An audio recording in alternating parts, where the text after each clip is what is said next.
All right, let's test the microphone. 1, 2. All right, let's test the microphone. 1,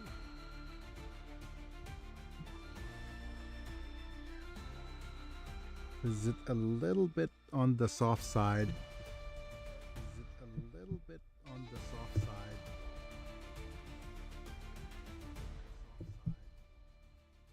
It's a little quiet, isn't it?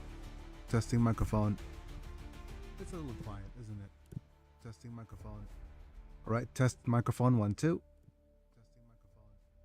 All right, test microphone. 1, 2. Let's see if that's going to work. Yeah, that sounds all right-ish.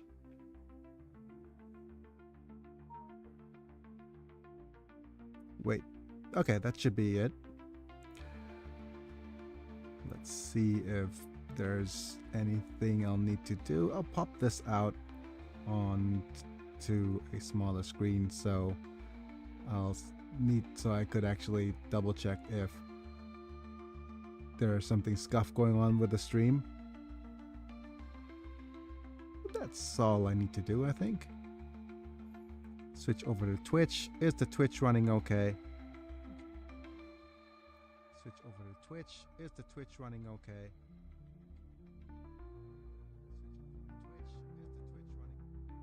Yeah, that sounds good. All right, switching over to the face cam to say hello. Folks, it's me. I'm Big and I'm back and we are live. What?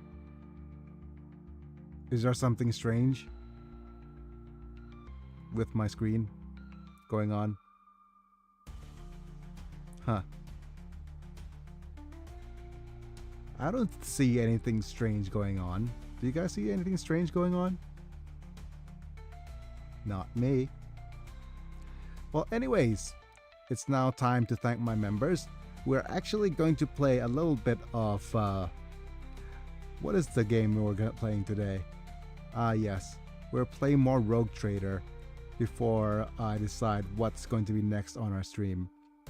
But yeah, I think that's going to be it for the introductions. If you're actually a watching from the VOD, welcome as well.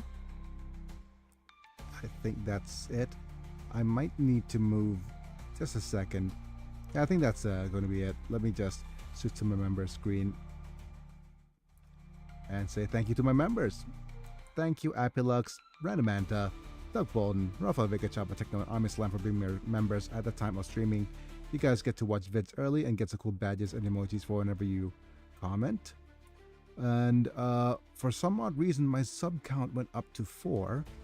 So I'll actually see if we have some sort of sub alert that didn't show up. That's really weird because it says 4 subscribers, but I'm not sure. I think it's supposed to be just 3. Oh well, we'll see. Okay, let's just get the ad started and I'll set up the game while we wait.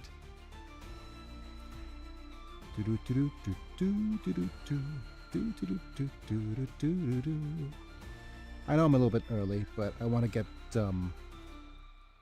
trading rogues as quickly as I can here.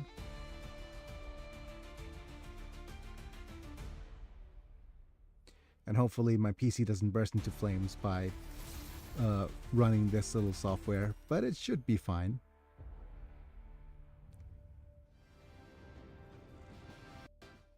But anyways, time to switch over to the PC screen. Yeah, there we go. Wait. Rogue Trader? Okay, there we go. That should work, right? Are things working fine?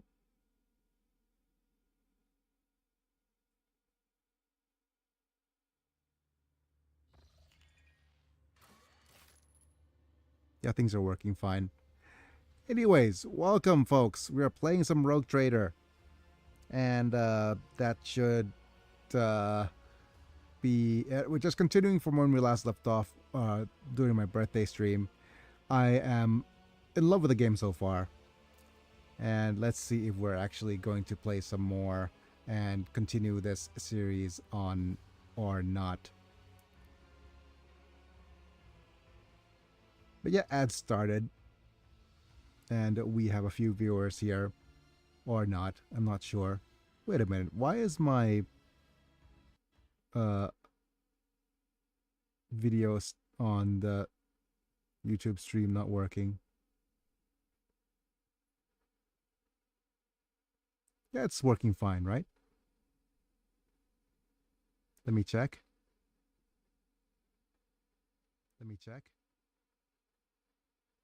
Yeah, it's working fine. Okay.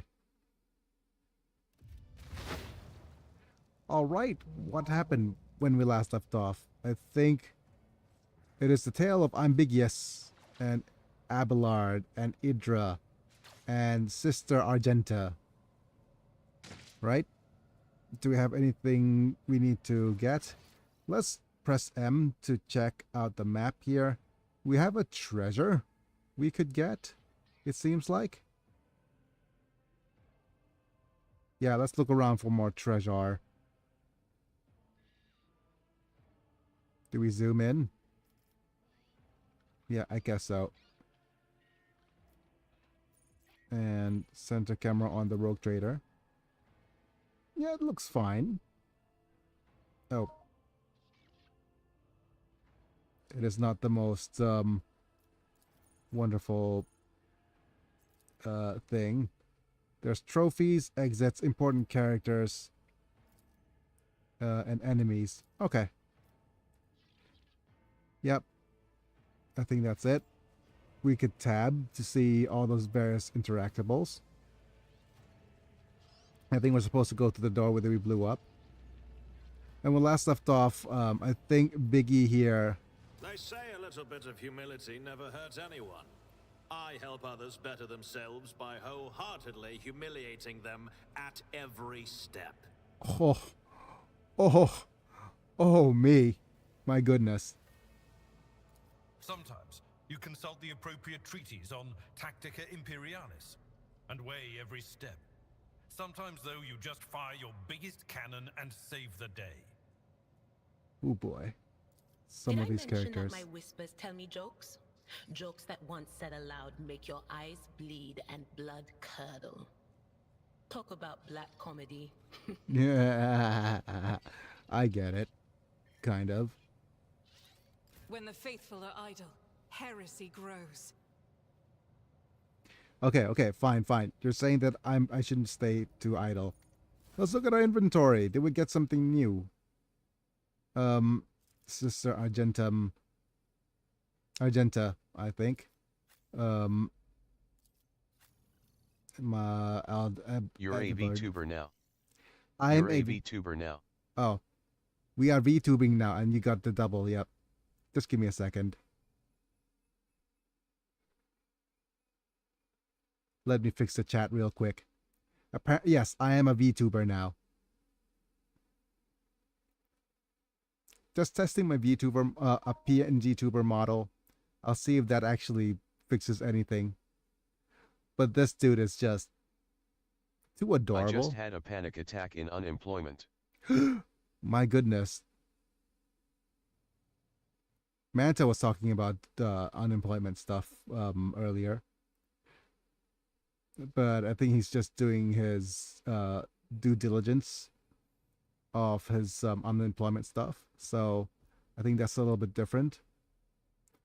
Hopefully things went, now that you're here, I think hopefully it went okay for you. But Biggie needs to not dual wield.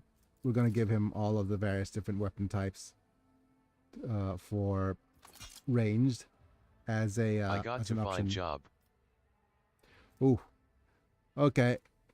Good luck for the job hunt. As a disabled person, I know how hard that could be. But we have a operator's gloves from somewhere. +3 bonus to tech use. So what does that do?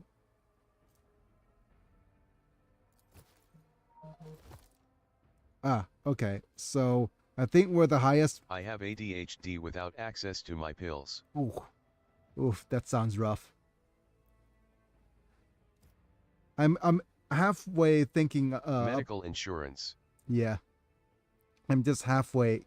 Well, if only I have the Medicaid skills that I have on my character.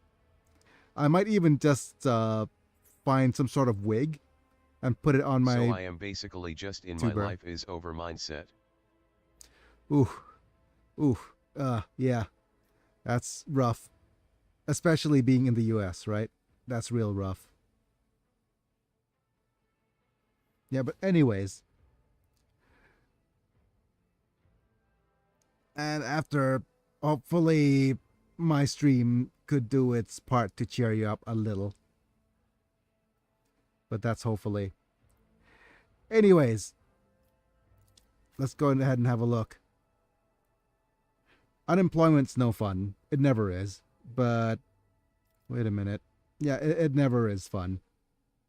And not that it's kind of fun in any instance. Okay, so the dodge reduction for this is a little bit lower. I've But, been unemployed for a while. Yeah. Yeah, it's never fun. Wait, can I dual wield these pistols? So that I don't have to spend actions on reloads. Yeah, maybe something like that. But yeah, unemployment, never really fun. Not that it's not an enviable position in for any means. Okay. With that being said, hopefully let's press backspace to highlight everybody and have a look. Well, it's just you the thing about I'll that. lay claim to the stars. Well, unemployment sucks. No doubt. Oh, there's more goods and stuff over here that we could get. And some goods and some doors that we could open. But unemployment sucks, no doubt. But being in your head about it doesn't really help either.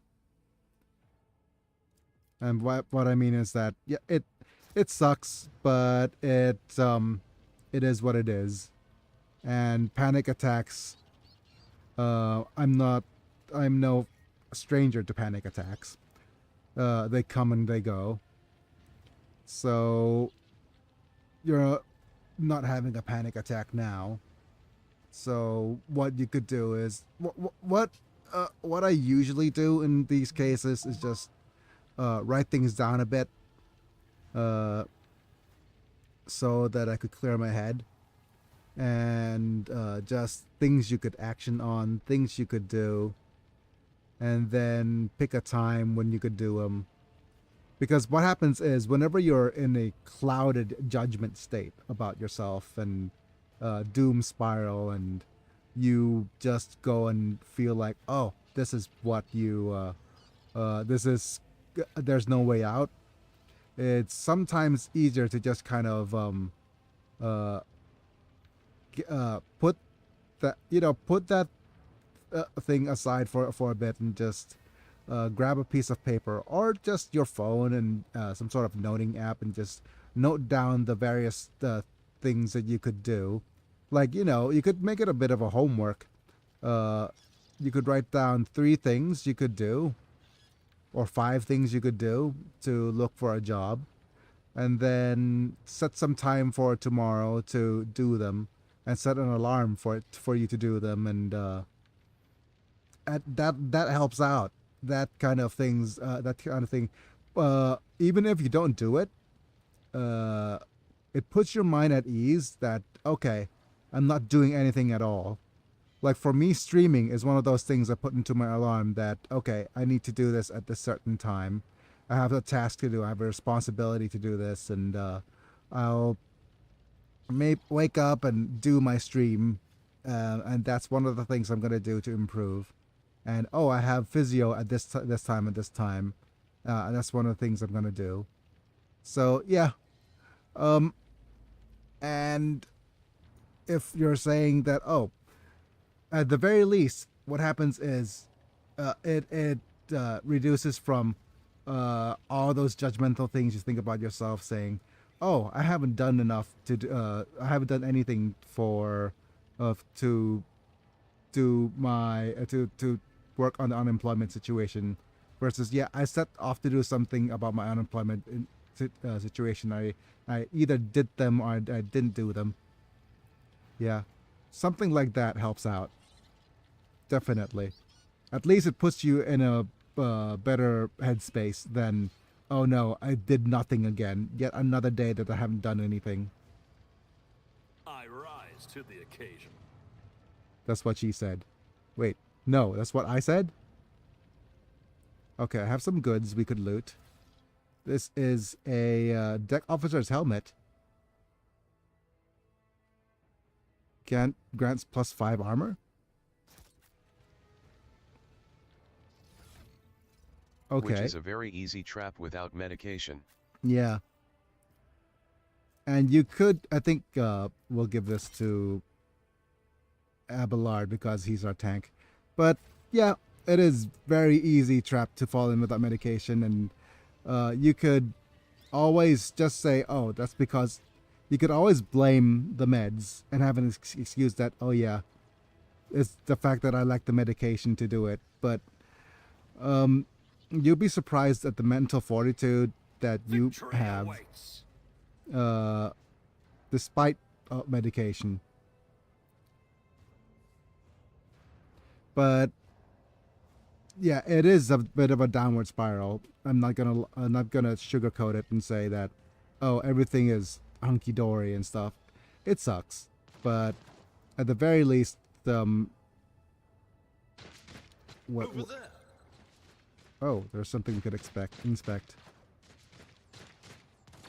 The benches, even the cogitator, torn from its proper place, are I stuck am in a rough technically a semblance caretaker for my dad. for a barricade. Yeah, well, if you're a caretaker for your dad, that's one thing you could Which always is what focus will on. go on my resume. Yeah. And all it is, everything is always, like for me, it feels, what playing XCOM and playing all these games, right? Everything is a numbers game. It's an RNG thing. And I know if you detach yourself Worst from... timing for an ad. Yeah, it is pretty bad for an ad. What kind of ad? Hopefully it's not too sus. Let's collect all. A Can new you repeat challenge it? for me? Yeah, for me, I would say that everything is a bit of an RNG thing, always. And if you don't take the shot at all, then you'll definitely miss. But it's just a matter of keep increasing the odds, and even the odds are against you. Take the shot anyways, and you'll be surprised at the results. Because there are times when 95% shots will miss, and there are times when 15% shots will hit. So it's not exactly, I think, by like putting it in that viewpoint, it reduces the amount of upset that you would feel.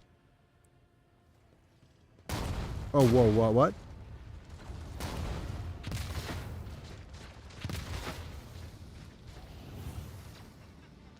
Wait. What's going on? Sick, I saw a job opening for public security nearby. Ooh. Ooh, immediately. Wonderful. Immediately already a bit of RNG has turned in your favor. And if you haven't looked for it, you wouldn't have found it. So, there's that. Good job, Zavala. Hope for the best and just see what's going to happen in your future.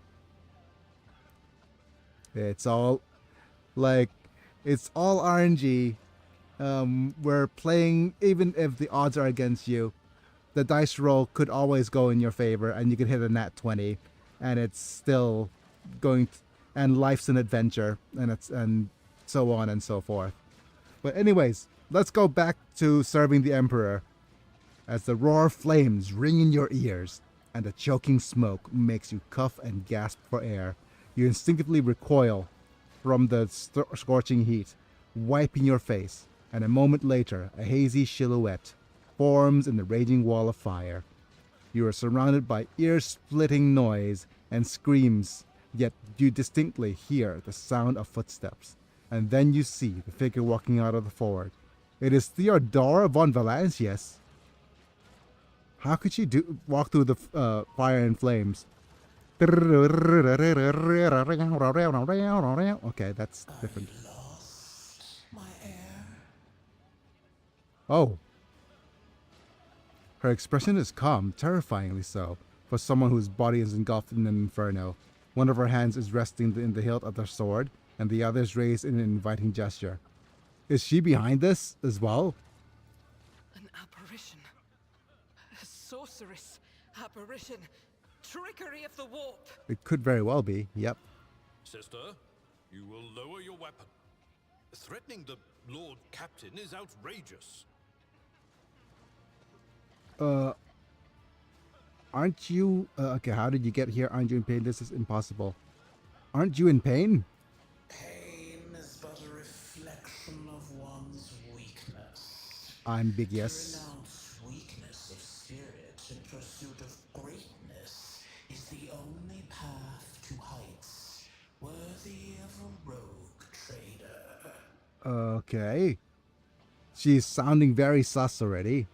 I can lead you out of these flames, show you a path, rid you of pain, and give you a weapon so that you may defeat your enemies. Decide. This is so sus. This is so sus. This is nothing like Theodora. Do we have a... Okay, your mouth begins to salivate. Okay, that's not good. Each word Theodora speaks is like music to your ears. The entity that now dwells in the deepest recesses of your mind is The thing bleeding. I noticed with how my body handles stress. It's like the Majora's Mask 3-day cycle, but it happens in reverse. Ah, okay. Down, down, down, down, down, down. Yep. That always that sound is trigger. Oh well. Anyways, let's go ahead and continue on as we are engulfed by the entity. You were wounded by the corrupted weapon, which leads to a warped entity invading your mind. Answer are nothing other than acceptance. You're forced to accept. Do not listen to this abomination. If there is naught but his light in your heart, if you are resolute in your faith, then step into the flames. The Emperor protects. His Ooh. faithful will not be deterred by either You don't have a darkness or Discord, do you? deceitful promises. Nor will the fire burn those who carry the torch of faith in their soul. I do have a Discord, but I don't use it very often. I'm not on it very often at all. Basically, it's one of those inactive Discords. I might open it up in the near future because I've got a couple of people who's interested in adding me to to their Discord and stuff, especially for the work that I'm trying to do and the project that I'm trying to do. So there's that. I might. Oh. Yeah. I might add you guys into the near future. To the void with you. We need to follow Lady Theodora before we suffocate in this furnace. Okay, fine. The people! The survivors from the middle decks! We must help the crew! Lead them out! Find a way around! Over the roaring flames, you heard distant sounds, frightened voices, screams muffled and distorted, as if there were a body of water between you and them. Okay. Then we'll miss our chance to meet up with Edel.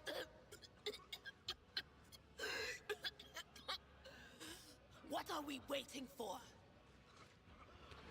Ooh, we're being introduced to convictions. Sometimes your characters will have to make tough decisions based on their values, interests, and their convictions. These can be dogmatic, iconoclast, and heretical. Each include a rank. Okay. So dogmatic, iconoclast, or heretical each includes 5 ranks. The higher the rank, the more zealously the character follows their convictions. Okay. And the more come on, scroll. Noticeably, the world around them reacts to their actions and decisions. Okay. Scroll. Promotions through the ranks of each 3 directions opens access to new abilities and also changes the attitude of the others towards your character. Also, some items can only be equipped by some characters of certain convictions. When one of the convictions branches reaches rank 3, votary, it becomes a character's main focus. When that happens, the other 2 conviction branches cannot be raised above rank 2, adherent. Your characters and allies' convictions. Allies also have convictions of their own as well. Okay, got it. So we could either go dogmatic, which is the emperor will guide the righteous on the path. So basically we go dogmatic, which is kind of faith-based, I think.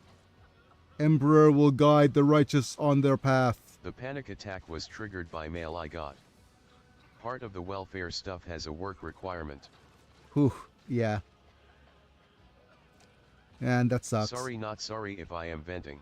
No worries. I mean, this is a...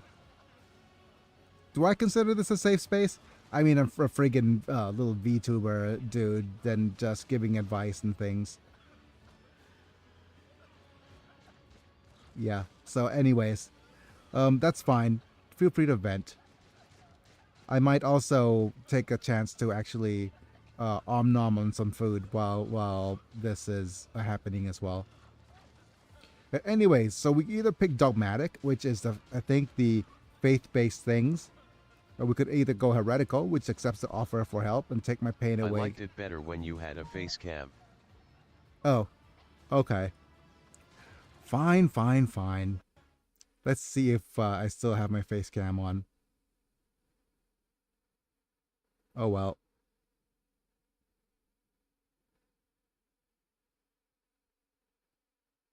But I can't say I am surprised.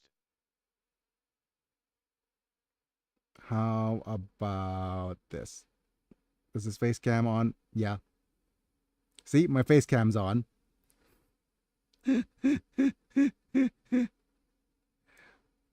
But we'll see.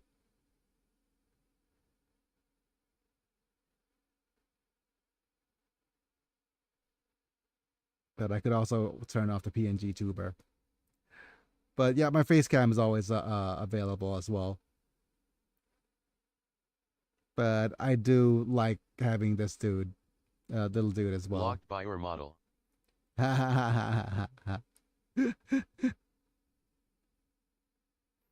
My goodness. But okay, I'll just put my face cam on for now as well. But we'll see. I don't mind either way. But I do like the PNG tuber stuff. He does feel different, bringing out a different audience. But anyways, let's see.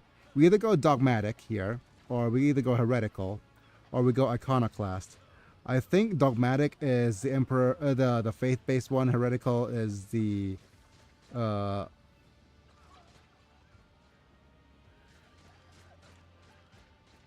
okay, I'm gonna go iconoclast. Get the people off the bridge. I will not leave my people in harm's way.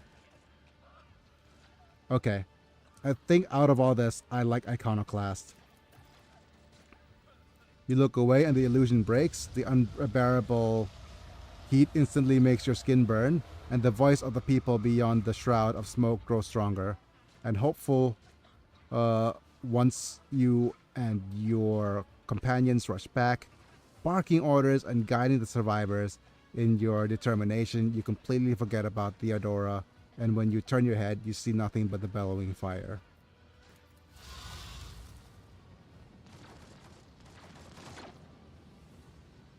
Okay.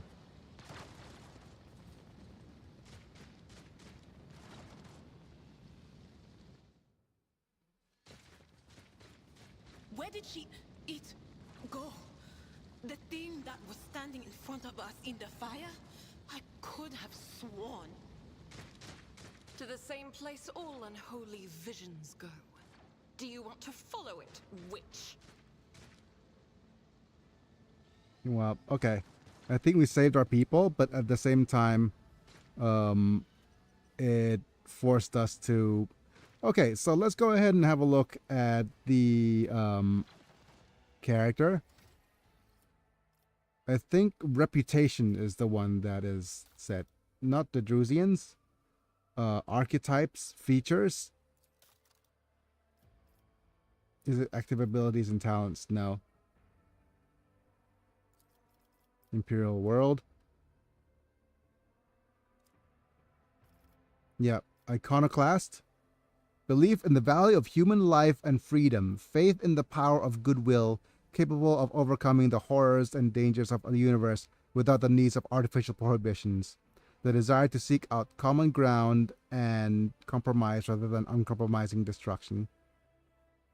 Okay, so it's conviction. Above the thundering guns. As an iconoclast, a rogue trader will and 2 random allies start combat with temporary wounds equal to their own resolve. Okay.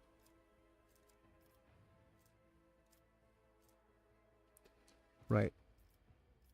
If only we have a... Okay, here it is. Let's see. Let's see what these convictions do. Out of all this. Okay. When one...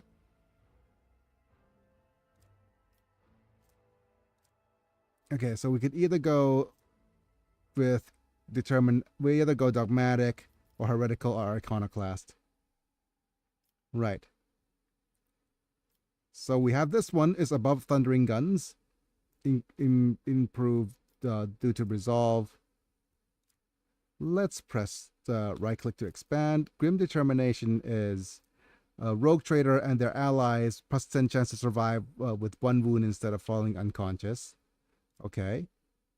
I think the more important thing is because since all the other 2 will once we reach rank 3 with either of these, we cannot pick more of the other 2. So let's just go ahead and do that and pick this rank and see what this does. The rogue trader and their allies spend 30 less momentum when activating heroic acts.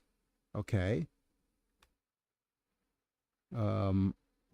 What about this one? Path of Redemption. Any momentum expenditure by the rogue trader and their allies, including heroic acts, is reduced by 20%. Okay. What about this? When one of the this is Gifts of the Warp. Any psychic phenomena increases momentum of the rogue trader's party instead of decreasing it. Okay. So basically psychic phenomena stuff. Transcend the potential.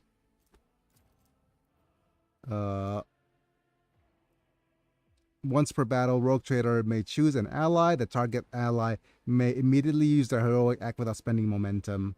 Okay. I think Iconoclast is the kind of character I probably want to do. Excellence is any attacks from allies that may hit other allies will be dodged if possible. Any allied ability that may target and has a resistance test will be resisted by allies. Okay. What about the dogmatic ones? Piercing Resolution. Once per battle, rogue trader may choose an ally, including themselves, for 1 round. All the target's weapons attack ignores enemies' armor Wow. And this is Instrument of His Will. Until the start of the next turn, the Rogue Trader becomes immune to any attacks from the Daemons and Xenos. And Daemons and Xenos in 5-cell radius considers a priority target. Okay, so this is basically a taunt, which is useless unless we go for a tanky build and be in front. Once per battle, the Rogue Trader may choose an ally, including themselves, and grants them plus 20 bonus to all characteristics for 2 rounds. After the effects, the target falls prone. Ooh, yikes, that doesn't sound very good. What's the power from Beyond the Veil? All weapons on the battlefield becomes warp imbued for 1 round, gaining bonus damage. All weapons. An additional armor penetration. That sounds so bad. I think Iconoclast is going to A, fit the my character build the most, and B, fit me most as a character. All right, let's see what we could do. Stand in my way.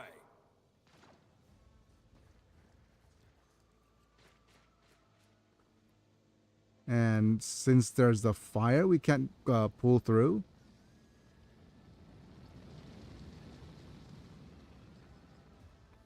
And what's going to be the next thing we're going to do here?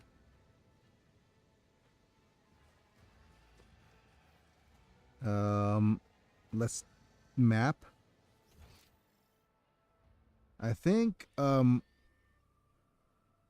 which other way can we go?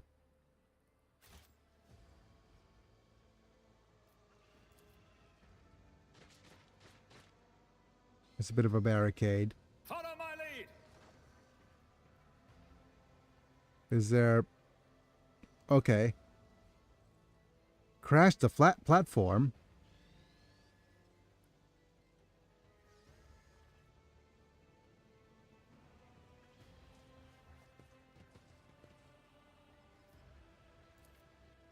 Duty prevails.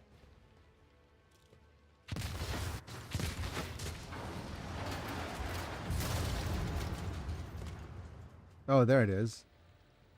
The bridge of the lower deck is impassable. Alternative way as rendezvous must be found. Okay, interestingly enough, we've actually made our way through. Yes? I just find it funny. I'll lay The claim moment to I the applied for aid, stars. a bill was passed to basically get rid of it. So in a truly outside of my control way, it truly wouldn't matter the stress I am feeling ATM. Yep. Too late. We are too late. Or perhaps Edelthrad and his escort never made it here. Which would be even worse. Man. But anyways, wait a minute. Why is it blue? Decision consequences. You let your people out of the fiery trap on the officer's deck and arrive too late to rendezvous with Edelthrad. Okay. That's sad. But anyways, what is our... But a little bit about the whole... whatchamacallit thing. Panic attack thing. Panic attack, I do believe, is developed as... it's a survival ADHD thing. con.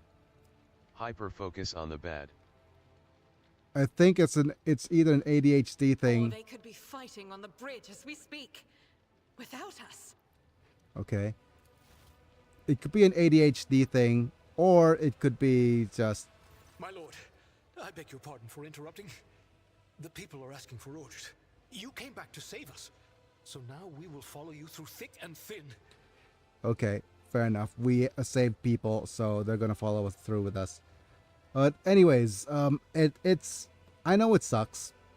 The whole ADHD thing, and the whole panic attack thing. But all of this stuff is developed as a part of human Oh, evolution. no, panic attacks are outdated survival mechanism. Yeah, there we go. To the bridge. If Edelthrad is there, then he requires immediate assistance. I say there is one thing that I find most troubling. The Lord Captain's Voxcasts. They are still coming in, even though it would make sense for Lady Theodora to be on the bridge right now, at the head of the counter-assault. I feel uneasy. What if the Lord Captain is besieged in her own chambers? With your permission, I suggest that we confirm for ourselves that she is not. We can use the same elevator that Lady Theodora and Mort headed for earlier. Okay. So we couldn't make it to the meeting with the heir. We didn't make it, though. But I do believe there's a goods thing over here that we could grab.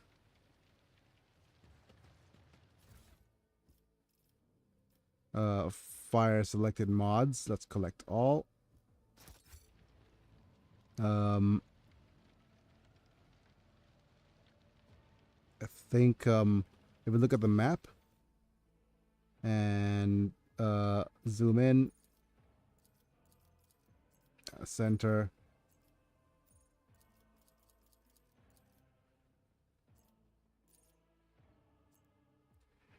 Okay, I think that's it. I think, do we have the, I think we could go on this elevator maybe.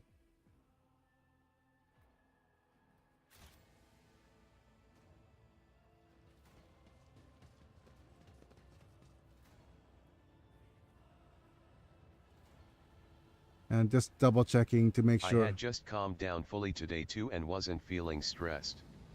'Tis the way it goes. Yeah, it sucks, but that's the way it is.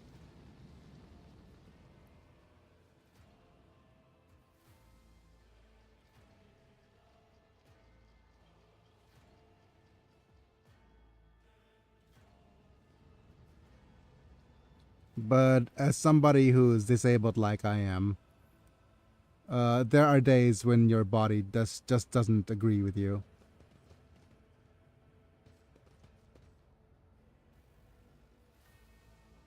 I am really It's glad about YouTube recommended me you. Oh, I'm glad to be of help. As always. Wait. Even before my accident, one of the things that really is that I really am about is trying to make as much of a difference as I can, and this is just one way that I get to do that. But I guess this isn't the elevator we're looking for. Journal, J.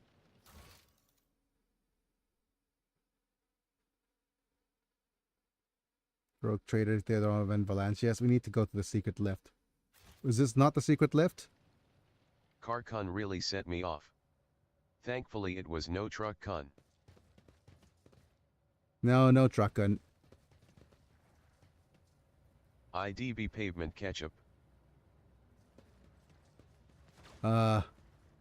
Yep.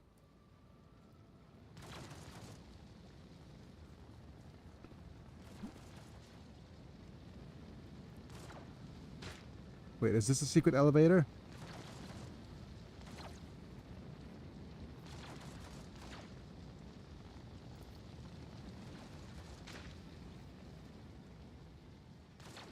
Oh, this is the secret elevator.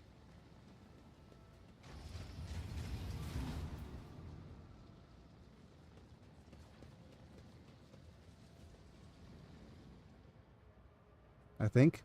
Yep. A new Attention to challenge detail for me. is the key to success.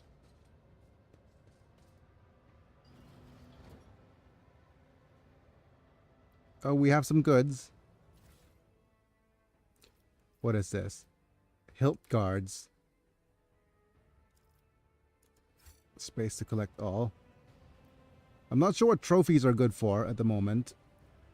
And there's more doors and goods we could try to grab.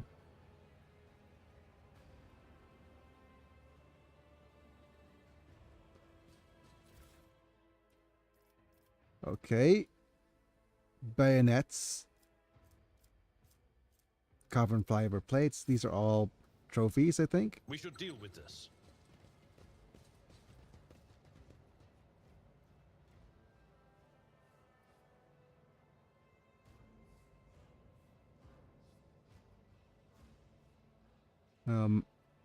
I saw some more goods, yes. Okay, this is +3 logic and machine write set. Okay, let's collect all these. Let's go to our inventory. This is addition to our logic. Our logic is...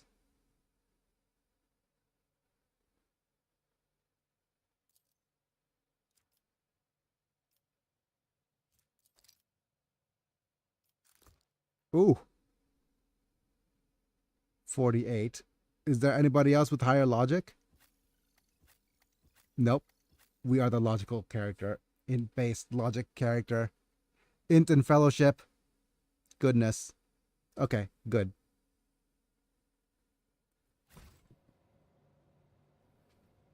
Victory awaits! What is this? I unironically think I'd be good at nursing. Well, you have experience. Plasma conduits, though. Taking care of your parents and stuff. No, your dad. At the very least, that's what. At least that's what you're saying. Okay, heading to the Lord's Captain's quarters. I think I'm feeling a little bit peckish, so I'm gonna order for some food. เรียมฮะ ไก่ KFC มีบ่ เดี๋ยวฝากทอดมาให้หน่อยนะครับ Mostly my dad. My mom needs me too. Yeah. But you could do caretaker stuff, but there's also a you said you're the security post. Are you comfortable doing that kind of post though? If I wasn't here, I'd probably would have lost one of them. Yeah. So immediately you're important. So you are literally somebody who makes a difference on a daily basis. So take comfort in that, I guess. Anyways, let's actually have a look at the map here.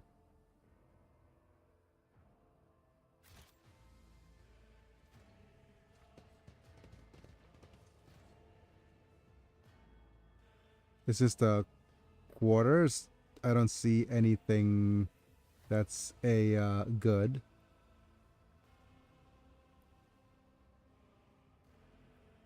Is this the bathroom? Whoa, look at that bath.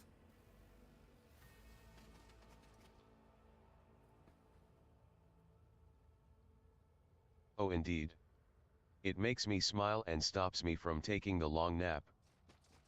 Oof. I get it, but yeah, it's gotten pretty dark pretty quickly, huh? But yeah, it does. It like knowing that you matter really does. Wait, is that I saw tentacles somewhere?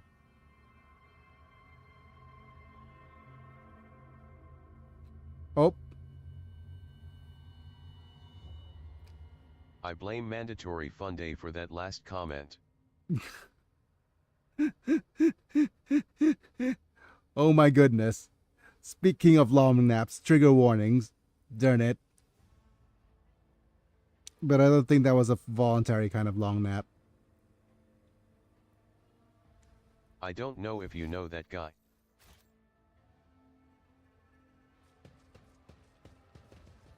I'm not sure if I know that guy now. Oh, we've got a helmet of the devoted protector. Requires dogmatic follower. Grants its wearers immunity to critical hits. Okay. Let's collect all. Let's also see who is the dogmatic character. They're items that only are available for certain convictions. Okay. So let's have a look. He also likes to make grippy sock jail jokes. Okay, iconoclast with a bit of dogmatic. You are heretical. I think you are dogmatic. Oh, wow. Okay, of course. You are dogmatic to a point. Okay, so I guess this goes to the sister.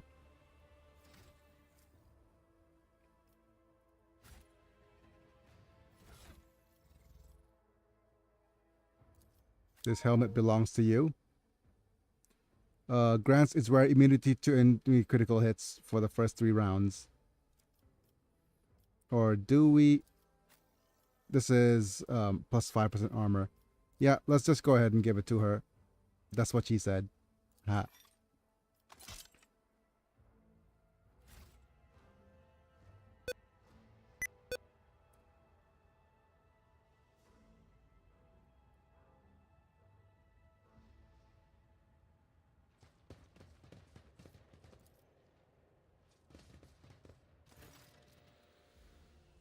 Yep, Theodora Valanche's body is sprawled on the large, blood-drenched desk. The Arch Militant's corpse, still clutching a weapon, is slumped against one of the bulkheads. Emperor, accept thy faithful souls. Aww. No!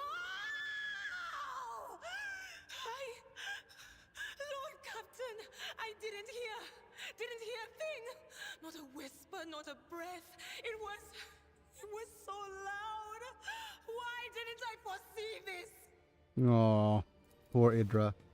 Oh, wait. Lord Captain, who would even dare? Unless that rat, Voidsphere. Almost certainly he has loathed Theodora. I doubt it. Voidveer wished the humiliation and suffering upon Theodora. Not a swift death, maybe. It could have happened in the heat of battle. Not to mention that Mort was here, and he would have protected Lady Theodora to the last. That is very true. How could Mort have failed her so terribly? The Arch-Militant was born on a death world. He had lightning-fast reflexes. Okay, let's continue. Oh, wait. I was getting closer to the body. The cause of death is apparent. What extended Rogue Trader's life was an opto-pistol shot. Expertly accurate on one of that. Theodora's face bears expression of surprise, the last emotion she expected in life. My goodness, she was betrayed.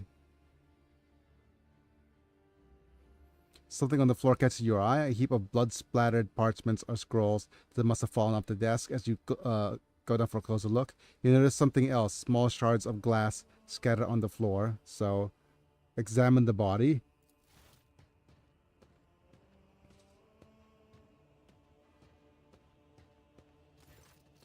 The auto pistol shot went straight through Mort's forehead, spraying the floor and the furniture around with blood, brain matter, and shards of his skull. Wow.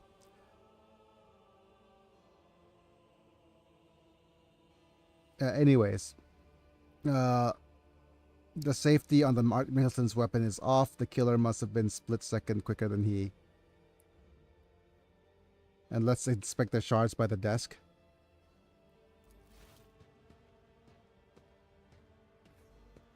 Alright, we be doing Moida mysteries. YouTube banner ads keep giving me turning point ads. A conservative group, something I strongly disagree with.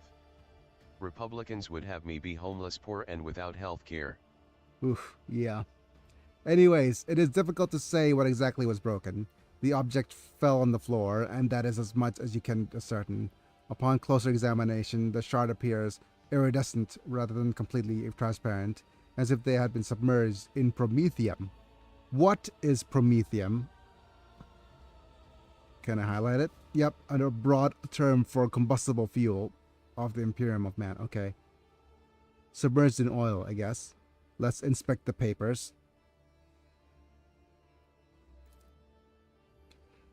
Okay. Reports, accounts, dispatches, you go over the scrolls until you stumble upon a document that is starkly different from the rest. It is a handwritten letter signed initials XC and a I seal. just don't like the lingering effect of a panic attack where I feel locked in. Ugh, that sucks. Well, to be fair, the lingering effect of my panic attacks, usually the only thing that my panic attacks, let me just think about, yeah, the only lingering effect I have is insomnia, and that is the suckiest part. So dealing with that is a matter of a gradual process of being present all the time, but it sucks. Meditation helps sometimes, but I wouldn't recommend it at, well, meditation type things and breathing exercises can help. It is a very physical way of dealing with the issue. But it all every little bit helps. But the most important thing for me that ensures healthier, I think what is the most pragmatic solution to any kind of mental health problem is usually sleep. And I say that as a very general thing. I know it sucks because it's very hard to actually get some sleep when when you need, for example, medication. But a healthy sleep schedule deals with about 90% of mental health problems.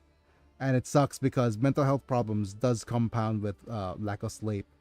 So eventually, once you get your body becomes acclimated to a better sleep schedule or something that is something of a more healthy pattern of sleep and exercise and sleep, exercise, and diet.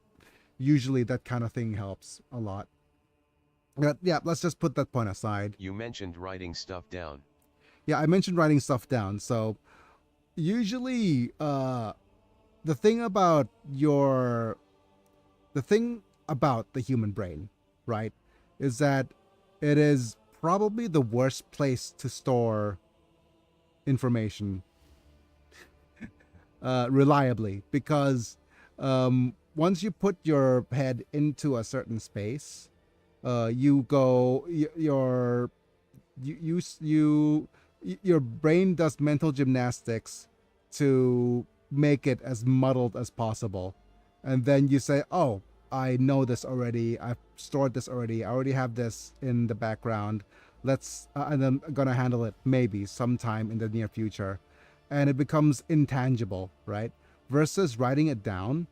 And when I say write things down, you could write things down on the phone, for example, writing down things you wanted to do, that's one thing, or things you need to handle.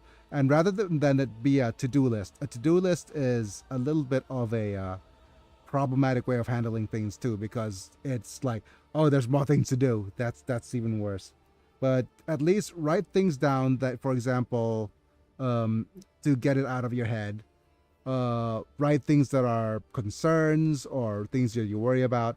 Things like you could keep a diary of things that you're concerned about or wonder about, and download that out of your head and into the diary and just keep it there, so that you could see it as a separate thing that you're and you can see it for what it is. It's your brain trying to rationalize whatever happens. And on the other hand, you could also, but for me, the most pragmatic thing you could write down is write down things you need to do or get done. And at the end of the day, maybe set aside a time where you write down all the things that you said you were going to do, and say that you were if you're going to do them, then you just put them in your calendar somewhere.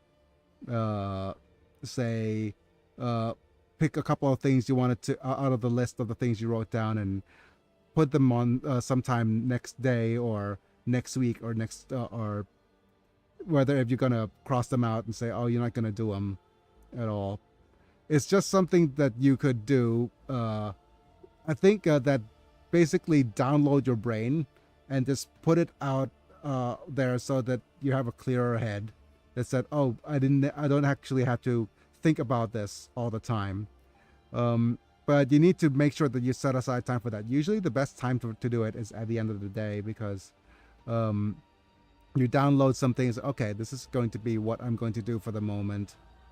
But I know diary writing is kind of like seems like an outdated hobby, right? But then it does help sometimes to kind of download your brain, and just don't give any kind of significance to it other than the fact that it's just a practice to kind of get rid of whatever thoughts you have that are drawing you at the moment, or you're just set on at the moment. It's more of a case of, okay, so this is the stuff that's in my head right now. I'm just going to put it aside onto here so that I don't have to think about it when I sleep tonight.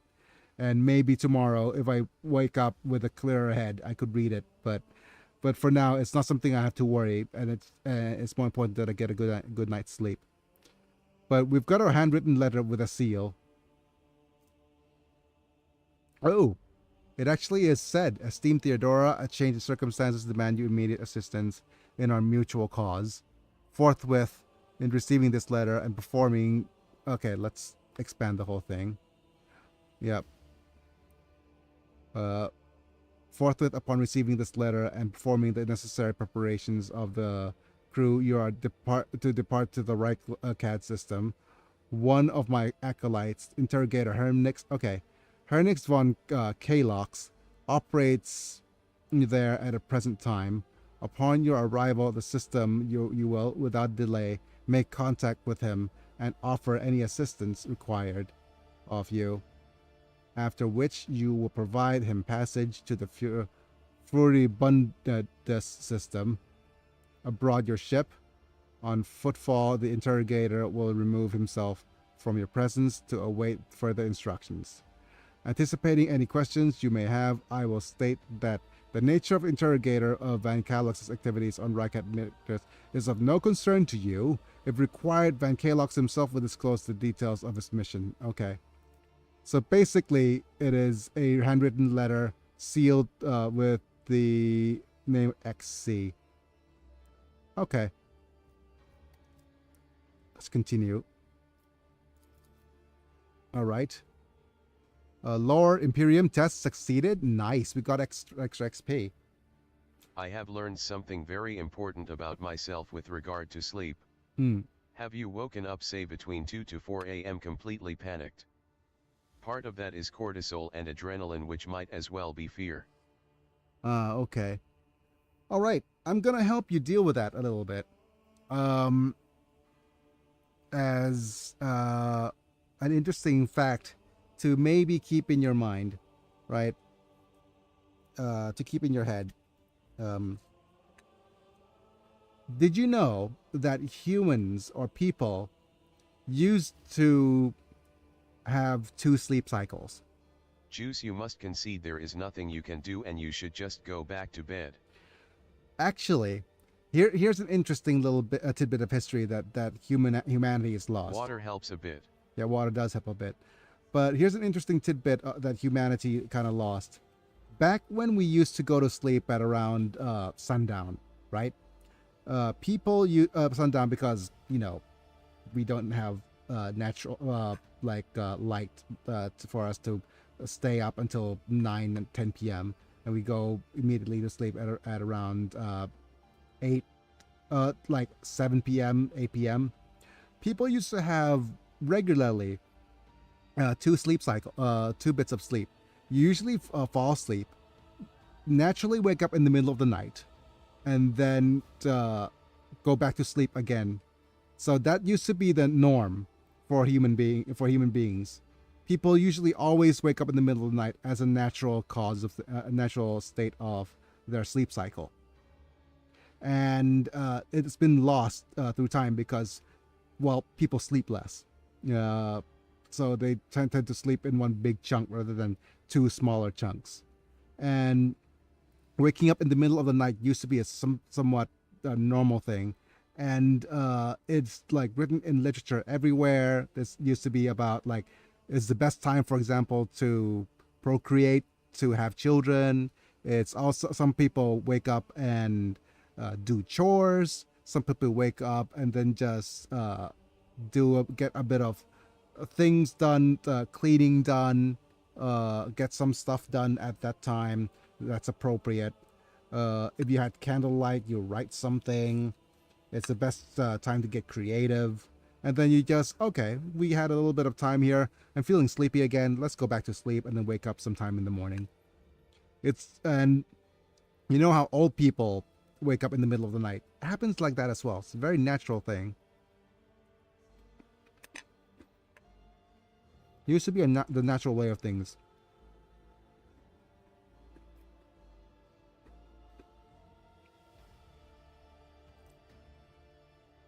Well, we got a lore test that succeeded. And we got some XP.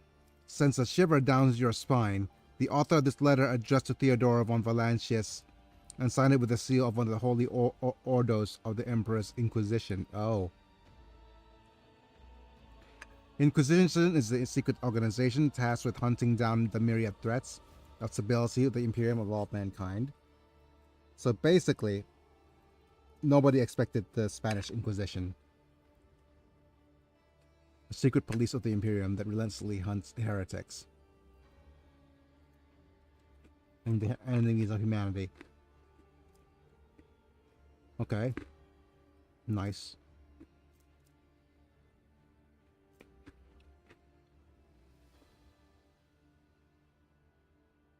And what else? Idra, would you like to try touching Theodora? You might be able to see the killer through her eyes. It doesn't work like that. I can try to read the memories of objects, but dead bodies are a different story. Something like that would require her soul. And after what we saw on the officer's deck, I won't risk searching for it in the warp. Okay, so with that, would you like these shards? What do they tell you? I see streaks of color, luminescence, blue lights, faces drawing closer. Lady Theodora and Conrad and what is that? Ah! Something dark, enormous. Ooh. Oh, this glass thing was something foul, that's for sure. Okay. Tainted witchcraft. You cannot tell what Jinta is directed at the glass shards or Idra herself. Fine, we'll be on our way. The crucible of battle calls to me once more. No, wait! We must see if we can find anything. Idira, you can't bring her back. Let her go. Ah, damn it. Fine. You'd give up so easily, old man? I expected as much from the sister. It's not like she has a heart. But you? Oh no. I'll get to the bottom of this. I'll find the one responsible for murdering the Lord Captain. And when I do, that scum will regret the day they were born. Ooh boy. Idra be mad, bro.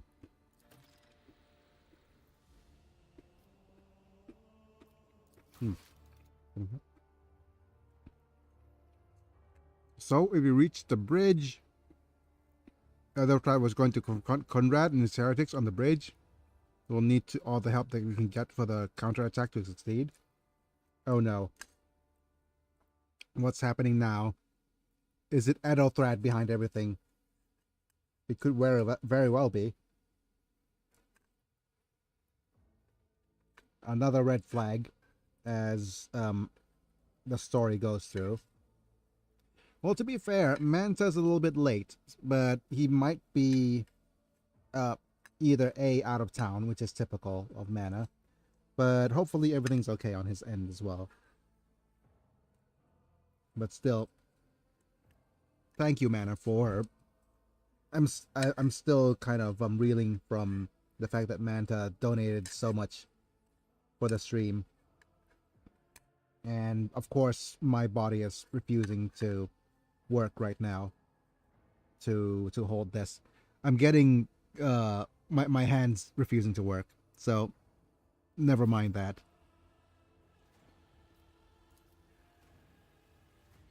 Looks like something caught the victims by surprise.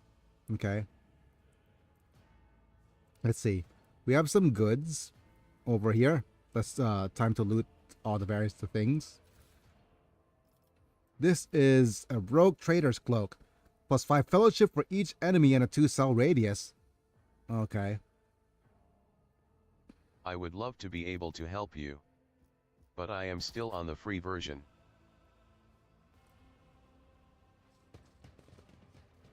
Yeah, no worries.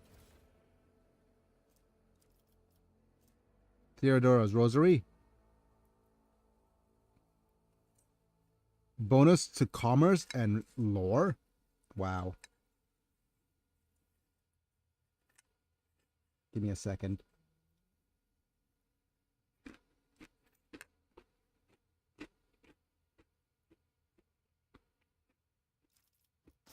None shall stand in my way. Refer to the above topic for why I cannot finance you at Yep. this time. No worries. Like, I provide what I can provide to people I can provide. You know what? You giving me space to provide you the help, the assistance is already kind of is already valuable to me. Giving me the chance to make a difference, always a pleasure. Is our fragment hung on the trophy board? Okay. Let's go ahead and have a look at the inventory here. Right, we've got a couple of things. We got the cloak. This one gives plus 5 fellowship and a plus 2 radius. I think the person that's going to get the most out of this would probably be We both need each other. Abelard. How sweet. Hooray. That's the one thing that people don't realize about that's one thing that people don't realize about community, right? Or actually this is going to be one thing that this is going to be a life advice that I always give, right?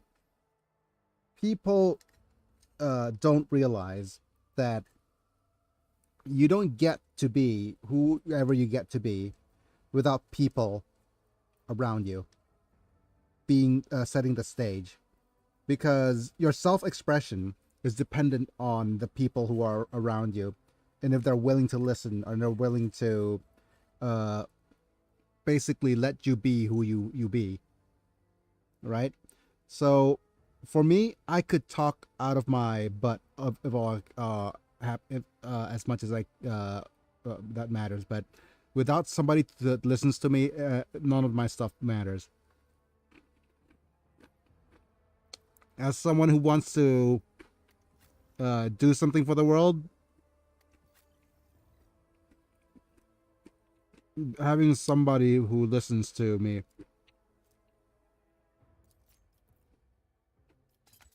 is as important. Wait, this is Commerce and Imperium lore, so that should be mine.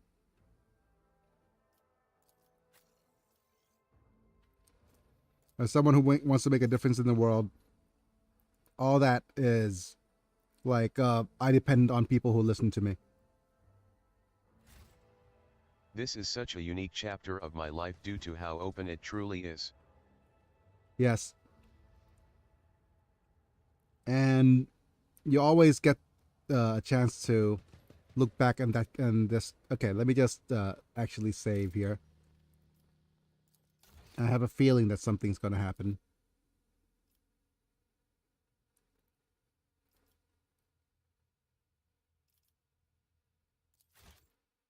But whenever you're at a crossroad, it is such a opportunity. You could look at it as a of course I want impasse or things an to be opportunity. different, but I am grateful for where I am. You're always where you Even are in when, this when you chaotic are. time. Yep.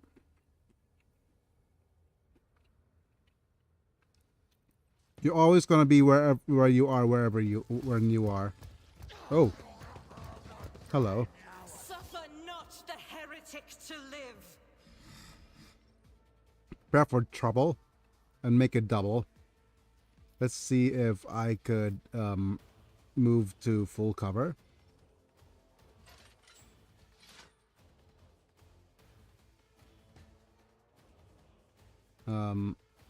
What about you?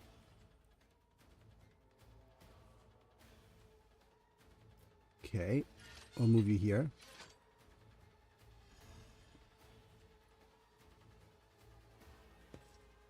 And you could go.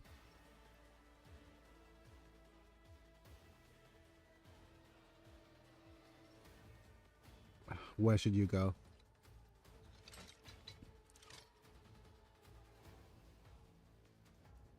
I want to move you into some sort of cover, but I don't want you to be. Idra could be here. Yeah, I think that's going to be it. Or actually, here's no, not here. No, I'm gonna do move wish you. I could be in more places at once. My brother has cancer. My aunt also needs me. My aunt strangely would probably qualify for state-sponsored caregiver, which is something I am doing currently. That's one thing. But yeah, community. And I could help any way I can by providing any advice that I can. Something about armor?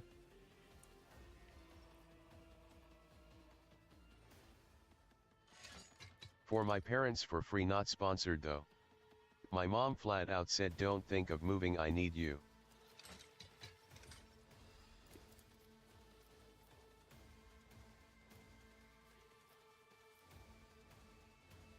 Okay, let's go ahead and charge. Victory is imminent.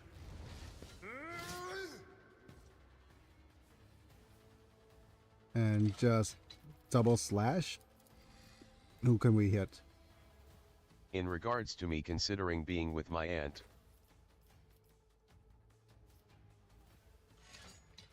Right here. Reduced to dust. And just I'd rather not. Indeed. brace for impact. And that should be your turn. All right, let's go ahead and use you serve me on sister. Not a problem for me. Voice of command.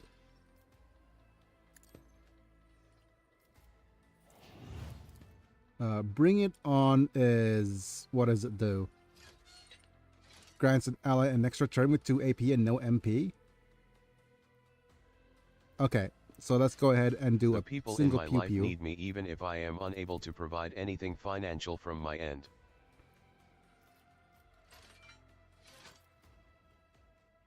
Let's pew. Nothing I cut.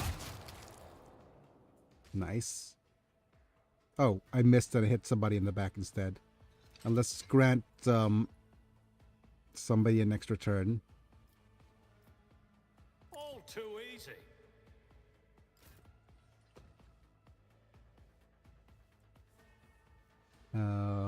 Let's go ahead and just pew pew.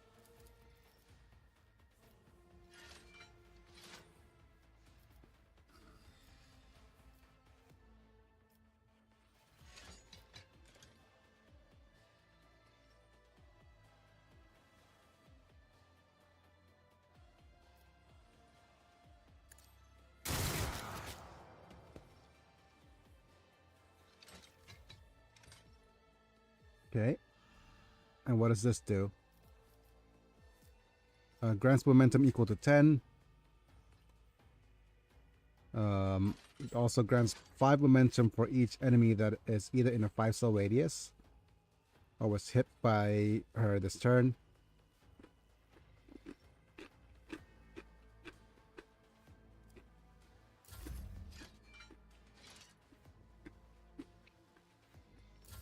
Okay.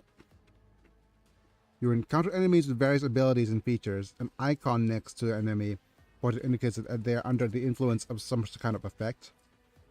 Okay.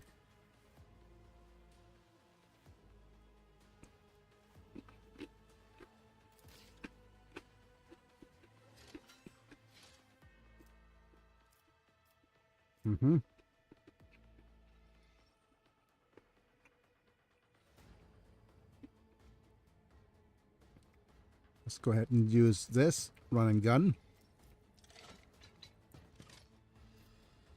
Let's go ahead and use this.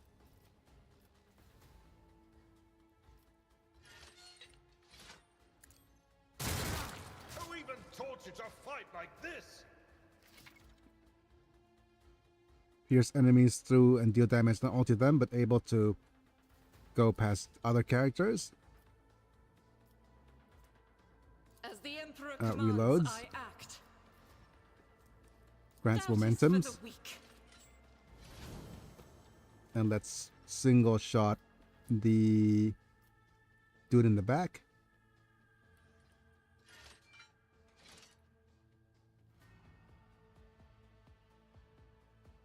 Faith without deeds is worthless. Okay. Idra needs to do debuffs. Let's go ahead and increase dodge and parry.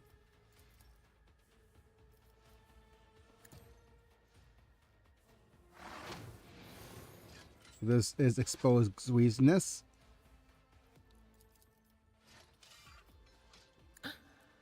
Was that you? Or Operative targets one enemy with line of sight. +2 exploits. Let's just go ahead and use Psychic Shriek. No, I think it's going to be this.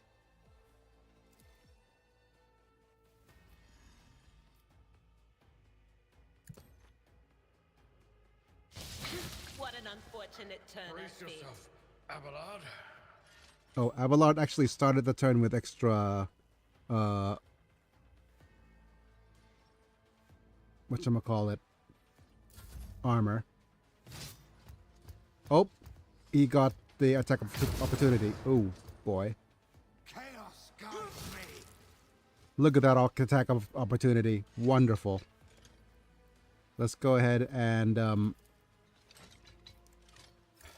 not interested. That's not the Seneschal's job. okay, let's move you away a little bit.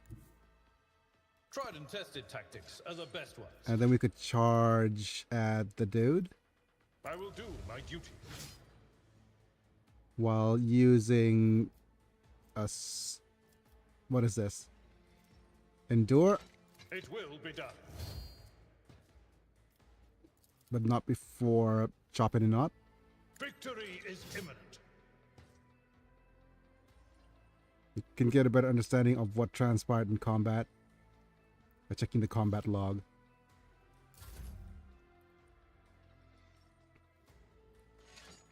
Alright, Biggie could move over wait, over here maybe?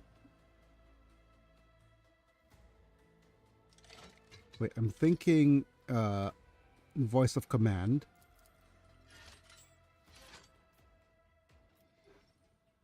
Nothing I can't do.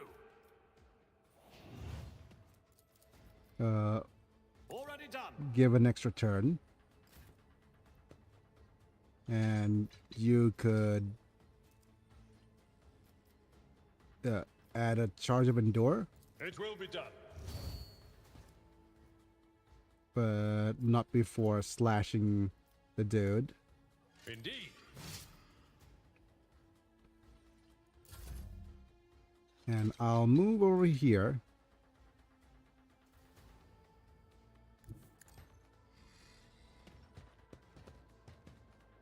And let's just go ahead and take a shot. Nothing I can't do. Oh, I missed. Right. Let's do a couple of things. Let's do a single shot. I'll do it.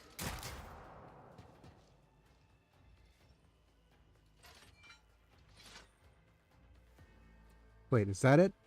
Is that all I'm about able to do? Yep. I guess that's it.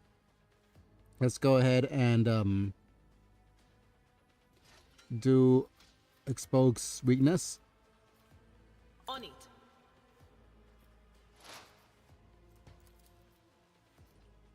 Will do.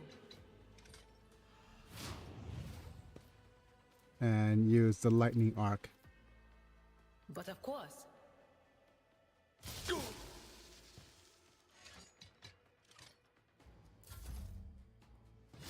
Nope.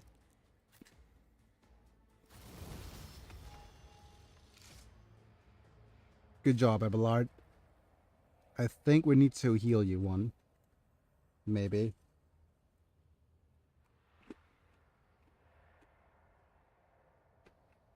Or do we?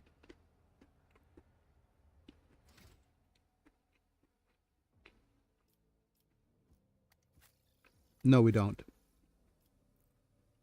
Okay. Let's go ahead and look at our archetypes then. I've defeated an officer. Officer grants an... Okay, so we have Finest Hour,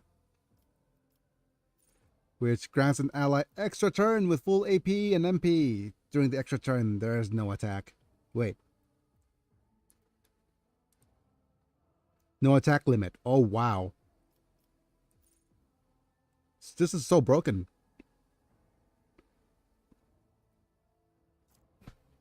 Huh.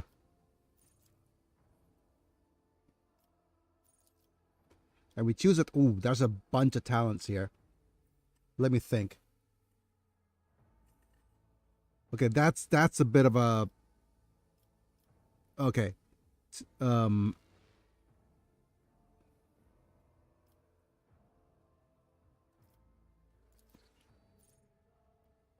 That's a bit of a okay, so I think these ones are the recommended ones.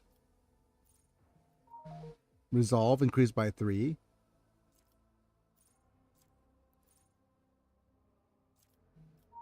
Commanding voice seems good. The range of officers' abilities increased by +3. The range of voice of command is increased by +6. Okay. Blood of Martyrs. Whenever an ally uses a heroic act, that ally gains temporary wounds equal to 10% of maximum wounds +6. Focus. Neo. Whenever the officer uses an ability on an ally, the ally gains a bonus So to their Biggie, what's the perception. new schedule? What's the new schedule, huh? Well, the thing is, I wanted to play this for a little bit. This game has piqued my interest, so we're gonna play a little bit of this for a while. I'm not sure. The thing is, my channel's based upon sus translations for the longest time.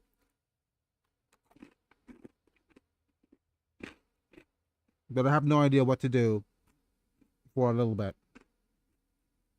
I also might want to spend some time writing more my script for the Super Robot Wars. And You have a very specific niche. yep. I could also have what is the game called? Play a translated version of Duel Masters. I might also branch out towards the Thai audience and translate the games I play into Thai as well.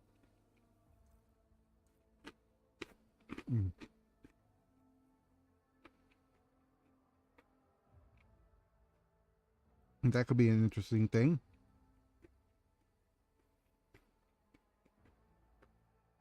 But it also basically have a core audience of interesting RPG players. I could also go back to playing like Duel Saga. Masters. I think I know what that is. Duel Masters is basically Magic the Gathering. For it was supposed to be kind of like Magic the Gathering, but basically WotC's answer to Pokemon.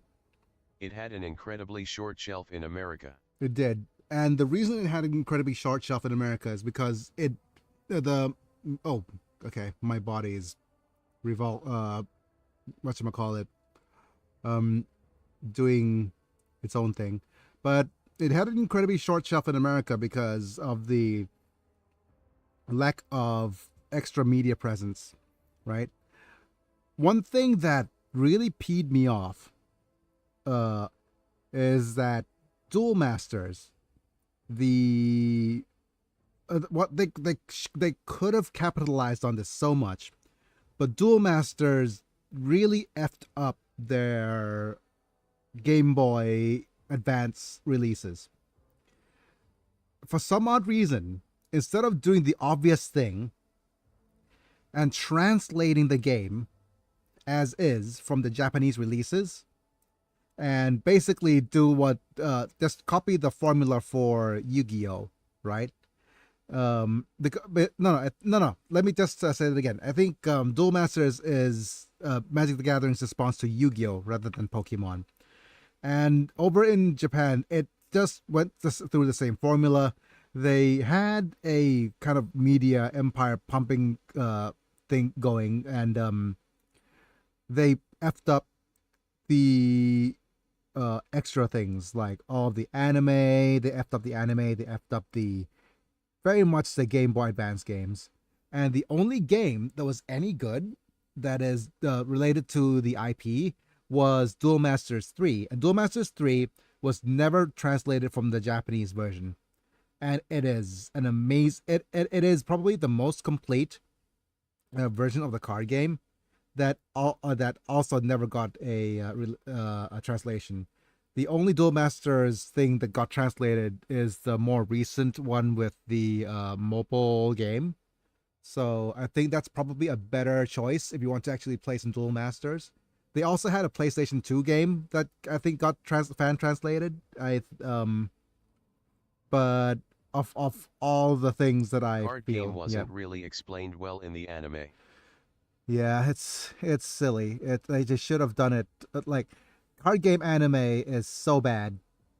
Like to be fair, the Yu-Gi-Oh card game anime was kind of bad as well.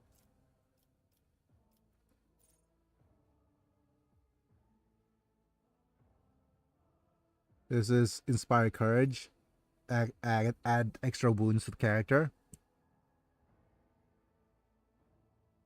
It wasn't even like Yu-Gi-Oh, which eventually shifted to almost the right rules.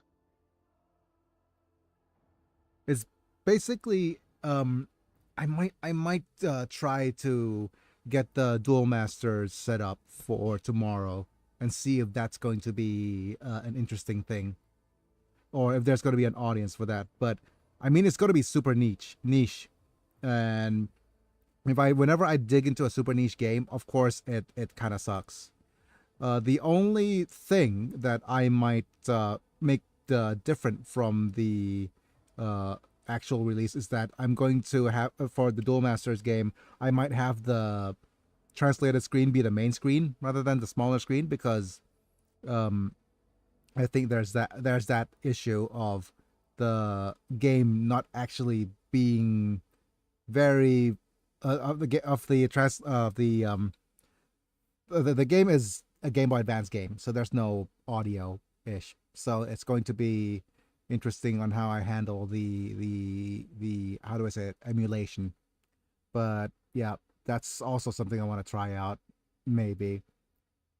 But yeah, I'll see if that's going to be in our future. I'm going to test out various different streams. I'm going to set a poll. I'm going to set that various different streams, and I'm going to see if people are going to like that or not.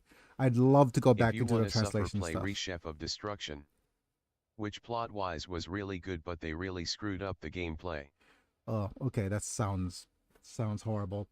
But right now, I'll say it that I am really enjoying what this is. I'm really enjoying the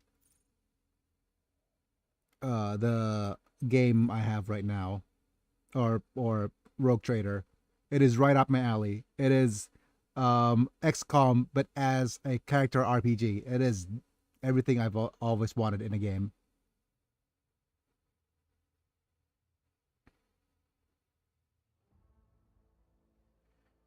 Perception and ballistic skill equal to 4. These bonuses stack, but half the stack are lost at the end of the target's turn. Yeah. So basically, I do like this, though. Asking them to focus.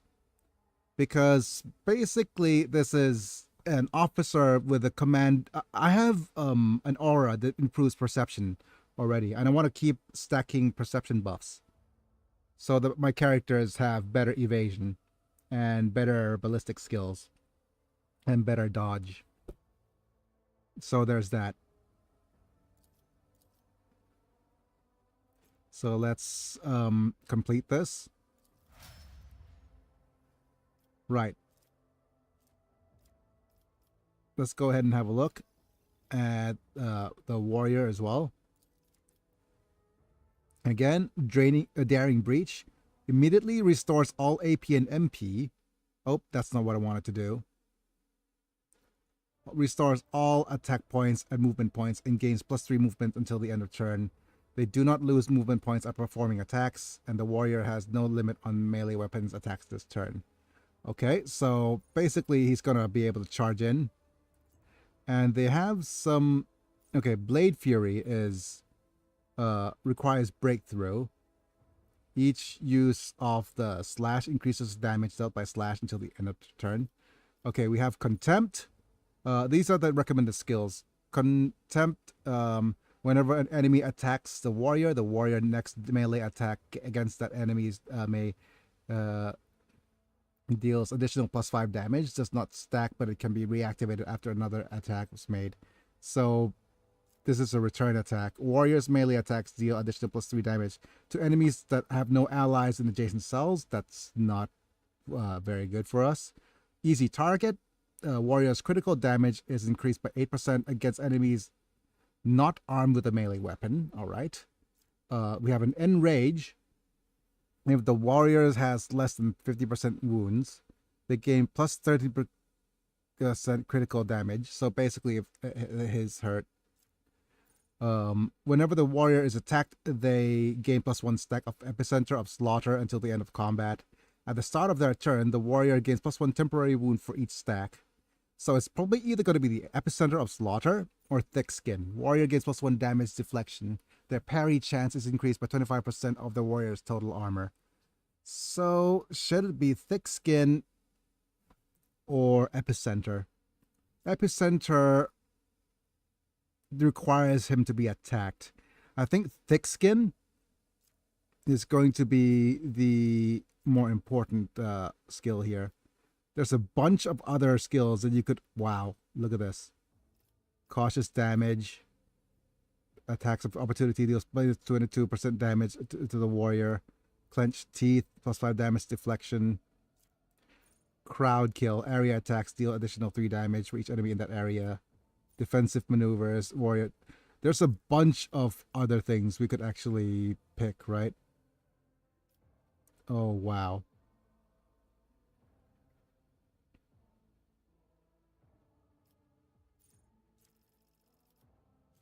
Right, let's go ahead and pick Thick Skin.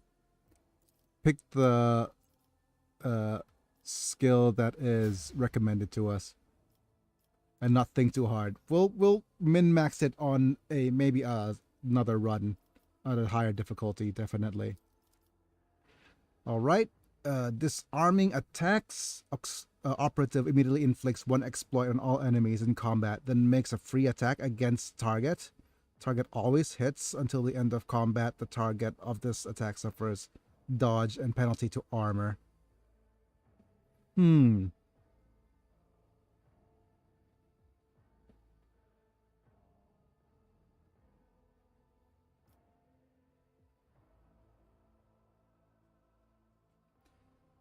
Was Okay. Apple. Hey, what's up, Techno? Thanks for being here, buddy. Thanks for joining in on the stream on the YouTubes. But we just I have. just finished Yakuza Infinite Wealth. Fun game. Oh, I imagine it being so. But anyways, we have, what is it? Ooh, instant exposure sounds fun. That's that sounds kind of sus as well, but yeah. Weak body, weak soul. Exposed weaknesses reduces enemy's toughness and willpower by -9 for 1 round as well. Tide of Excellence whenever the operative triggers and gains +1 damage and +2% armor.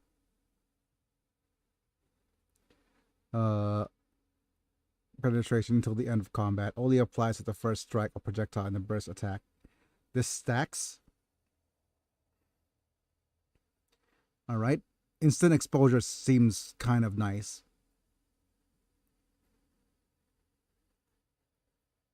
Okay.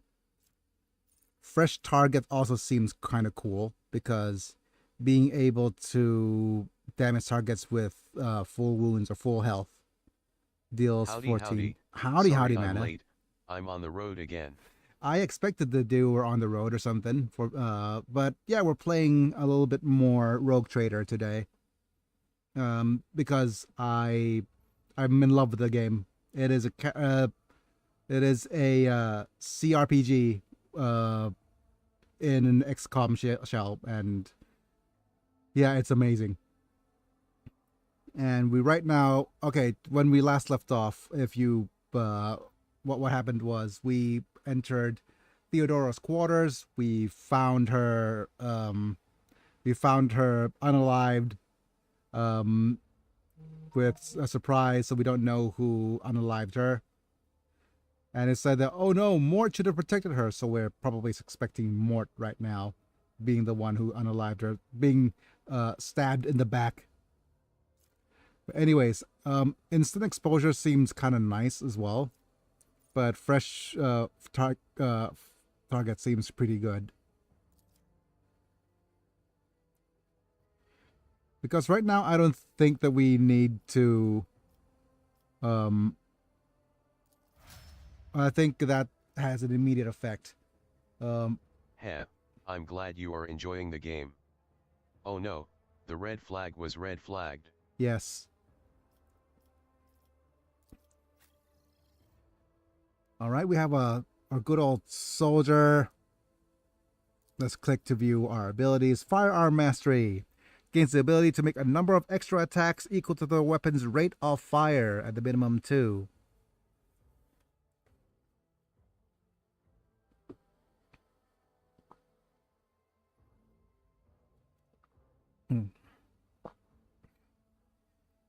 Using the weapon attack that normally costs the least AP. These attacks do not spend AP. Until the end of turn, the soldier's first attack against scores a critical hit. But okay, I have another thing that I want to show off before everyone leaves. That is, I'm testing out something, which is, if I go disappear here, app. Hello.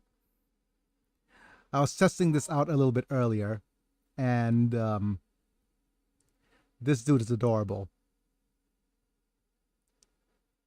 But I think Salvala said that he preferred to see me in face cam.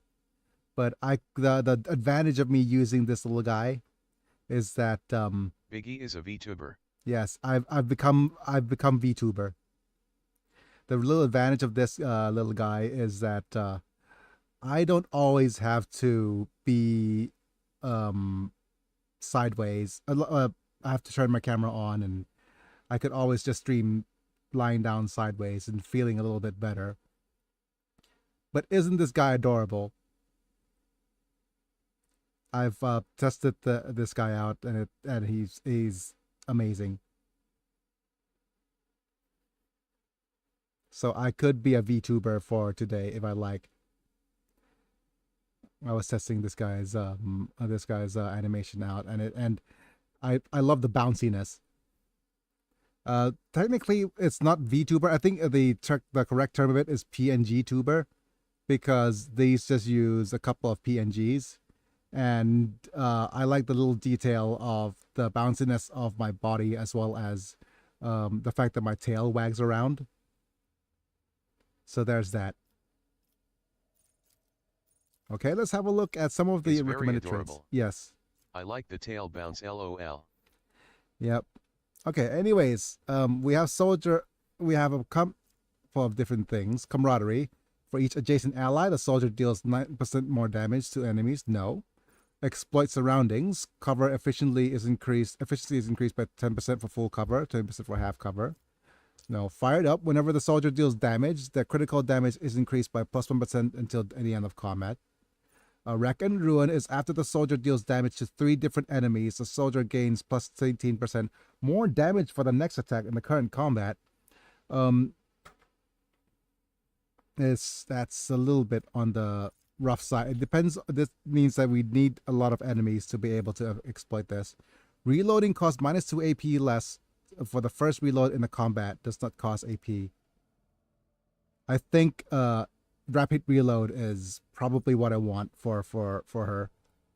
Soldier gains plus 8% crit chance, and I do know that there's a bunch of things you could actually advance, like base skills and things and characteristics.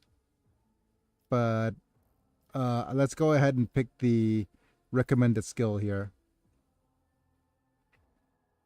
Plus 8% crit chance. Bonus doubled against enemies from which the soldier is protected by cover. And at the moment of the attack. Wow. 8% crit or reload. I think rapid reload is an instant improvement. Fellas. Yeah, let's complete this.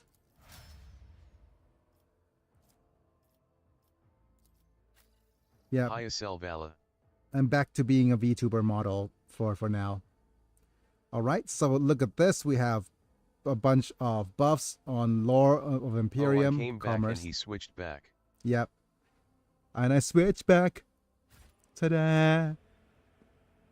I just wanted to show this off to Techno and Mana. Face reveal when?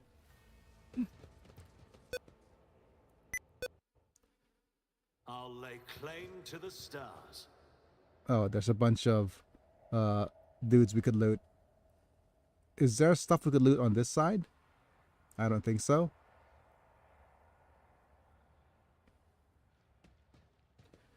Let's grab everything. Collect all. We do have a Grace Oblivious. Plus 5 toughness. Manga scroll up for my feelings. A bunch of loots we can dude. Yep.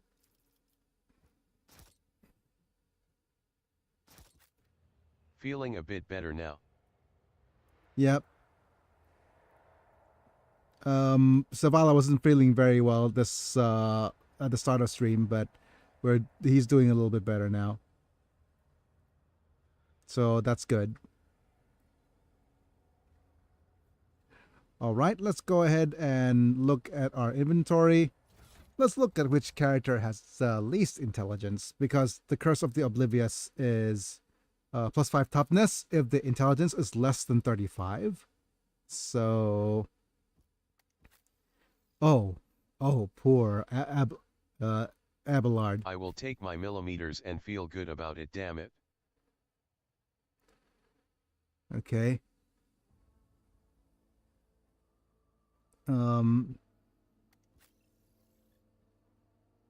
Everybody's intelligence is kind of low, but I think Abelard will be able to tank.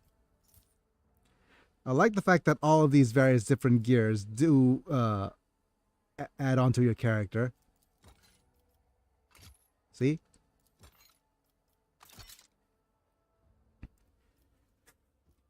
It's a neat detail.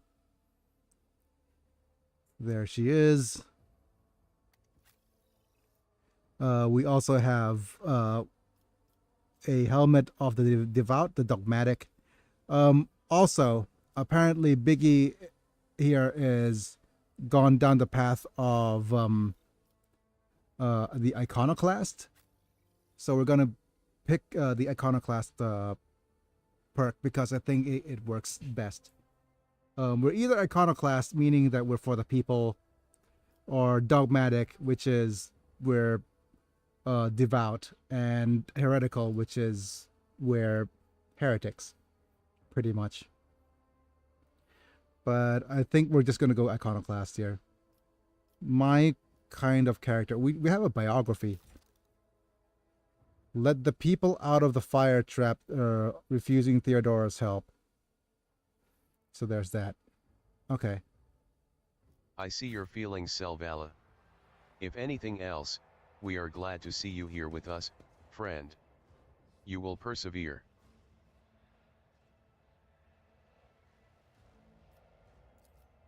Yep. And like I said, having the space to be able to make a difference is having the like I'm only as good as my listeners. I'm only able to make as much of a difference as much as people give me space to make that difference. Let's go collect all. Let's press M to see if there's any more loot elsewhere. I applied for SNAP and it has work requirements.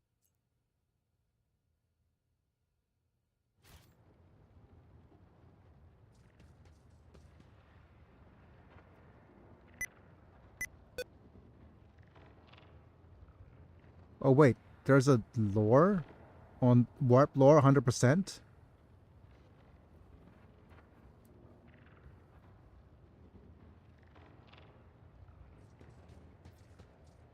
I did fine.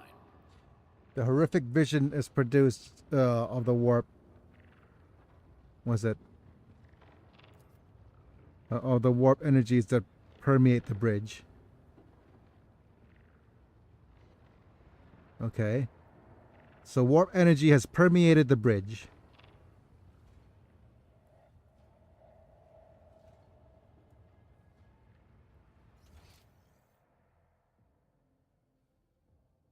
What is happening here?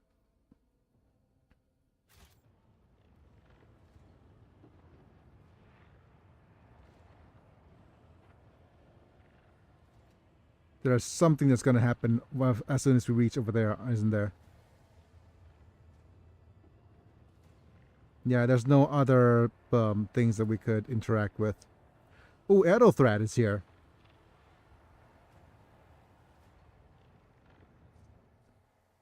The first sacrifice opens the eye. The second sacrifice draws its gaze.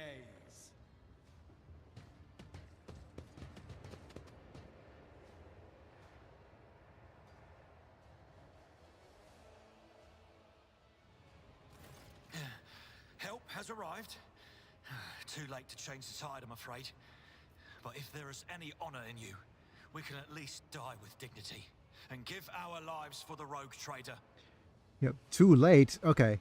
So you led your people out of the fiery trap out of the officer's deck and arrived too late to rendezvous with Aethelthred? Okay, so that's one of the things that happened. Theodora of von Valancius is dead. I found her, and the Archmilitant is in her study. God Emperor, preserve us. The rogue traitor is dead. The ship has lost her Lord Captain, and the house its head. Hey, that rhymes. Just out of curiosity, what kind of stuff does your caregiver assist you with? What kind of stuff does she assist me with? Okay, so first off, let me briefly turn on my camera, right? Camera on. Mr. PNG Tuber off. So first off, I am paralyzed from the chest down with motor function lost in both of my hands, right? And what that details is that I am only able to do certain functions by myself. Most of the things that I do by myself is anything that allows me to interact with my PC and my phone. So as long as it's anything to do with my PC and my phone, I do by myself. The rest is for my caretaker. If I wanted to sit up, if I wanted to go to the bathroom, if it, the biggest the thing it is most important for all of my caretakers, 100% they need to be able to do is help me go to the bathroom. Oh, okay. Yeah. So basically, if I need, I cannot go to the bathroom myself. If I needed to, if you look right now on the membership program, I have something called the P jar as part of the membership program. You go click the video, you'll know what I basically each membership is each member contributes to the P jar, meaning that each member will be able to provide Can me confirm with that stuff I do currently with my dad. yeah, each member contributes to 1 day of me being able to go to the bathroom. So if I have at least 30 members, it would cover the cost of me going to the bathroom per month. So that's an interesting little Well, different but similar. yeah, very very similar. Because the cost of me because I need for the sake of how for lack of a better term, for the sake of cleanliness, I need to use I need products for me to actually go to the bathroom. Number one specifically, and I need to do that 4 to 6 times per day, depending on how much liquid I take. But that's the biggest thing that she needs to help me with, because I can't do that myself. The other thing is My dad is disabled and is wheelchair bound. For his safety. yeah, for me it's not for my safety. I'm usually on the bed because that's the safest place for me to be. But if I'm going to be on a wheelchair, I'll need what's called, because of the nature of my injury, my body resists any kind of movement. So I'll need what's called a hoist. A hoist is a machine that lifts my body up mechanically and lowers me down to the wheelchair. And once I'm on the wheelchair, I could do minimum bits of movement. If I have an electric wheelchair, I could go about and do things on my own for We a have little been bit. considering that.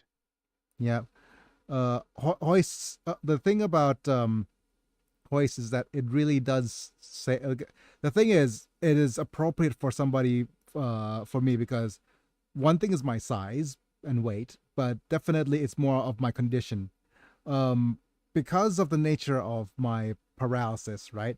My body resists movement. So if it you're not only fighting against gravity, you're fighting against my muscle mass going full strength against you. So it is inappropriate for me to use anything other than a hoist machine to put me up and down on wheelchair. And there are so many little there's so many things that could go wrong. I'll say that. But that point aside, right? The whole thing about hoists and things, being able to pay like the biggest thing is having me help me go to the bathroom. The second biggest thing is being able to move me around on the bed, so I could turn to various different directions. I could turn on this side. I could turn to that side when I need to. That and be able to pull me by themselves to help me turn. And that's the second thing. And then we move on to more to other things. For the feeding, if items just like now, if it's things that I could pick up myself, I could feed myself, so that's good. It helps me get used to using my hands and things. But if I'm having something less easy to eat, she helps me with that as well. LMAO, I might be qualified to be one of your caregivers. Yeah. Oh, being if you move to Thailand, you might be able to. Packs up for Thailand. Yeah. Winky face. Yeah, but be warned though that the cost of living here is abysmal. And I'm not and the thing is, I won't be able to give you a work permit unless I apply for a couple of different things. And but that being said, right? Being a caregiver, actually, if you are like really capable, then we need a lot of male caregivers. I'm assuming genders, but I'm not sure. But that point being said, right? Um, uh, being having like an attention to detail and uh, being able to bear with me whenever I feel like, ugh, and, I do have those days where I'm cranky and just don't want to do anything. New life path option unlocked. Yep, it is always an option. Um, Over here in Thailand, right? That the only problem that you'll My have. dad has dementia. Oh, okay, I got it. Um, I hear you. That's tough, but So I doubt it would be worse. yeah, that's one thing. But um, I commend you for taking care of your family. It is always and it's always an important thing. But like I said, if there's at any point when it's an option, the only downside is that the pay for caregivers over here is miserable. That's the only thing that's bad about it, because it's according to standards of living, right? So unless you are, and that's why people come over to Thailand to get their treatment, because the caregivers are Oh very my, cheap here. my Yeah. grandpa had dementia. Yeah. Dementia sucks. No matter what ritual Kunrad is performing there, the warp is too strong.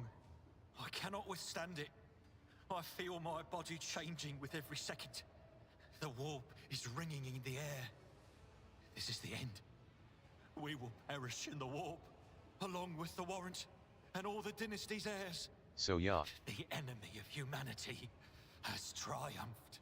But so yeah, that's mainly the gist of what my caretaker does. But also, she does a couple of the upside to my care is that you will have a lot of free time, because I mean, look at this. I live stream for 4 hours straight.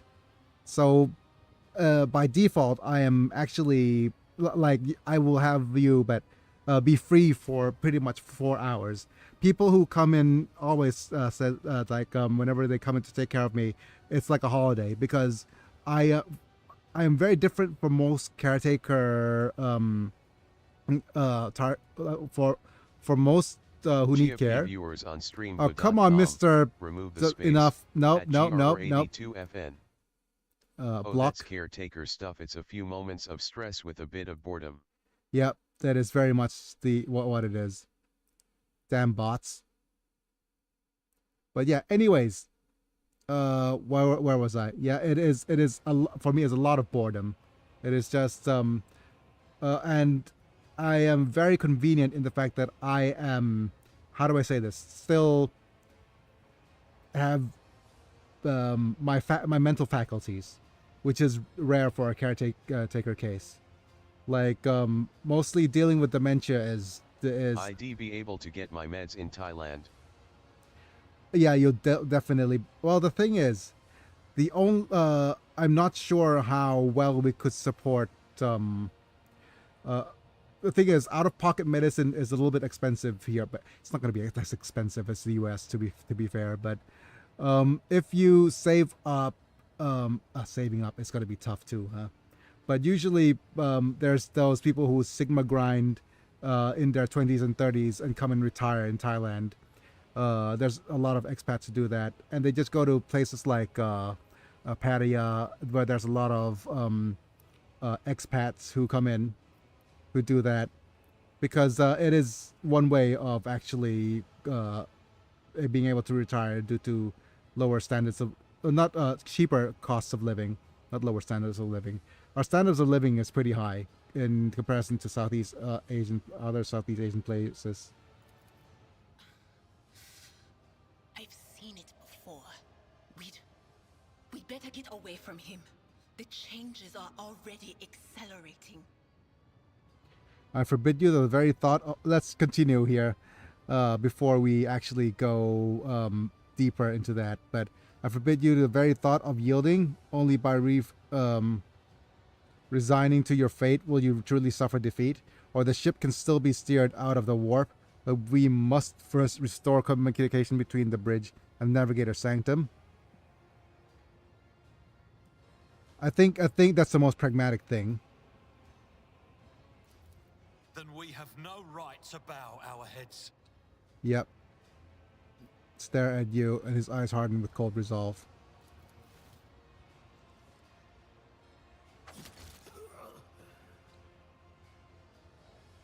Hooray, the traitor dude has been Kunrad Voidveer, clearly in the gloom of the bridge. The broken blade he is holding is stained with dark drops that seem to have a pearlescent glimmer to them. We are out of time. Alright, so we are out of time. Draw your weapon. Voidveer, you duplicitous cur, your rogue trader's death will be avenged. To Ethelthred, that complicates things to the party. Ready your weapons. If we are to die today, let us die with honor. I don't think that's it. Let's just go ahead and... Yep. What? Theodora is dead. Oh. No, that can't be. Not now. I still haven't. Let's continue. Yeah, so Voidveer is not the one responsible. The ritual will not be completed. I'll take care of it. And you, see to it that the void ship breaks free. I got a text with a PDF in it from an unknown number. What should I do? Winky face. Oh, the PDF. Just open it and sign it. That's going to be the that's going to definitely be money inside. But seriously, don't. Okay, out of context, please don't take my word out of context and hopefully, you know, slash sarcasm, because that's gonna get me canceled. For people, yep. Don't. Your ritual won't be finished, heretic. And of course, he finishes the ritual.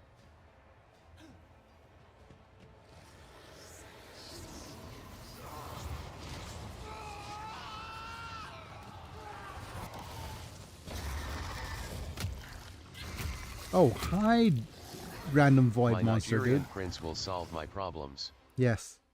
Don't you dare to cross us!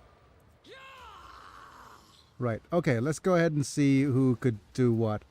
You move all the way up here. Abelard. Biggie needs to move. Where's cover? Where's the closest bit of cover? And he made a chaos spawn. Hooray! Let's go ahead and move here.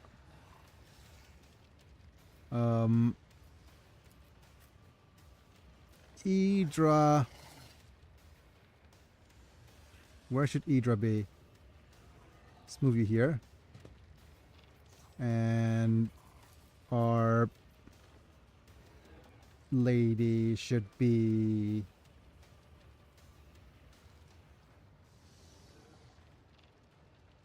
here in cover. Yeah, that should do. Start the battle. Enemy status. You are encounter enemies with various abilities and features. An icon next to an enemy portrait under the influence of some kind of effect. Right, so since our turn is first, who's the guy on first? No, who's next? The Overseer. Wait, where's the Overseer? Biggie, honestly, you sound like a fantastic caregiver. Pace change. Thank you. but I'm not sure where the overseer is. Oh, the overseer is on our side, I guess. Chaos spawn are the result of a person being infused with warp energy, but not being able to handle it, so they mutate into that abomination. I see. Okay. Anyways, we're gonna go with You Serve Me on Sister Argenta. Suits my purposes. And we're going to use maybe voice of command. All too easy. And we'll also use Bring It On to give Abelard. Absolutely Oh wait, not. target too far. Extra Not a turns to problem for Argenta.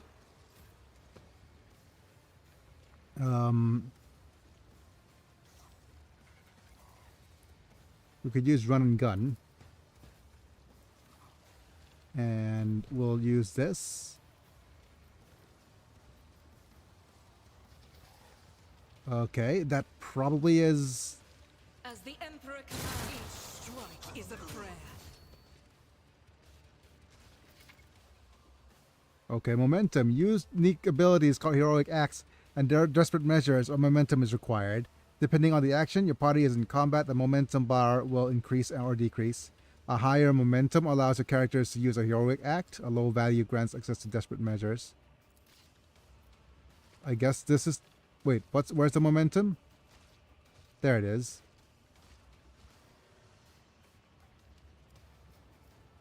Okay.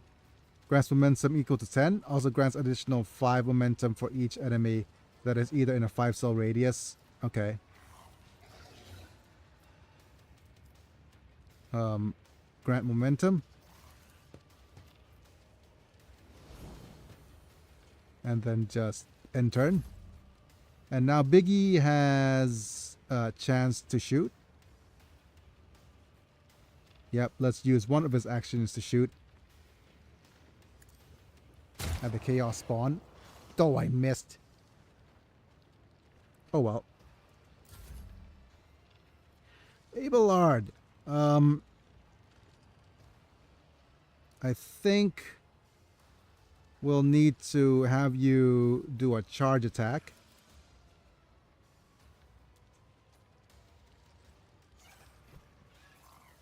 Who do we charge attack?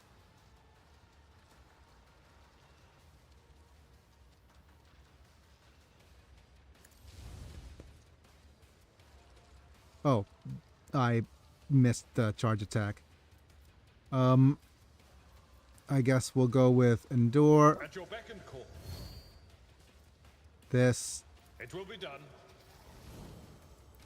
Let's go ahead and just do a single attack on this dude in the back. At your beck and call. I took care of this one. Yep, okay. I screwed that up a little bit. Strengthens me. All right, Sister Argenta, you have a shot. I'll do it. Oh wait, did I accidentally reload? Yes, I did.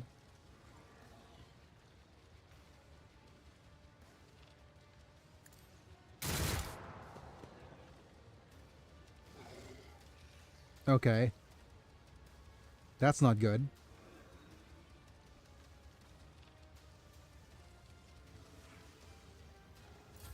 Death to non-believers. Death to the weak.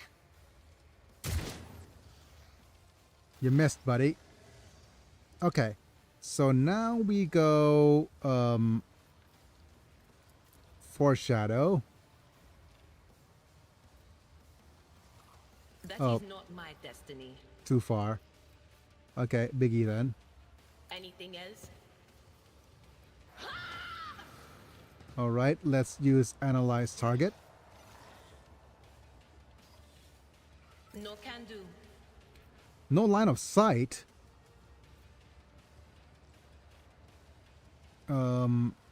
move here, I guess.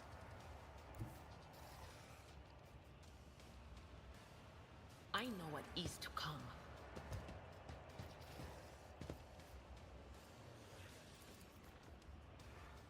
Let's analyze.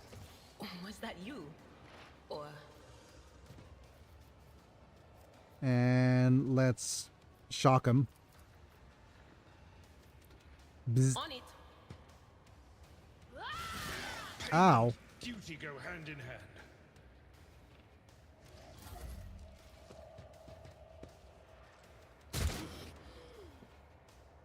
I must not falter. Oh, good job.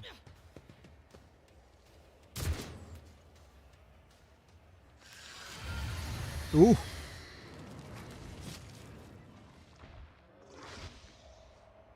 Parried.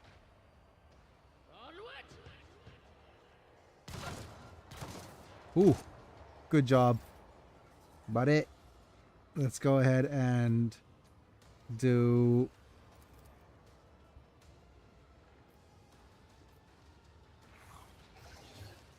Can we not extra turn? I don't have time for this. Target is too far. All right. Let's try moving.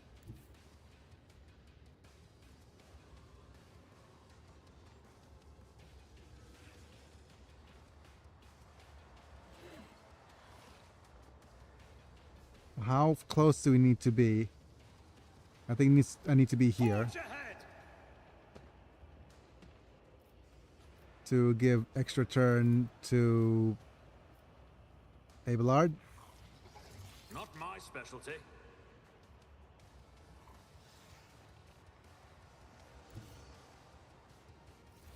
No, that's map, not move. My tactics are flawless. I guess extra turn will go here.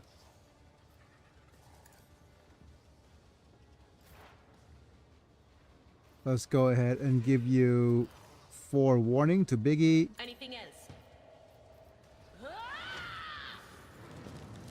And analyze enemies, give them more Will exploits. do.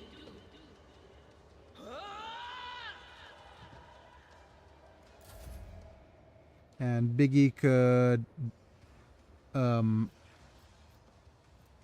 use voice of command. Suits my purposes. And I'm just gonna pew pew. Already done. There's nowhere to hide.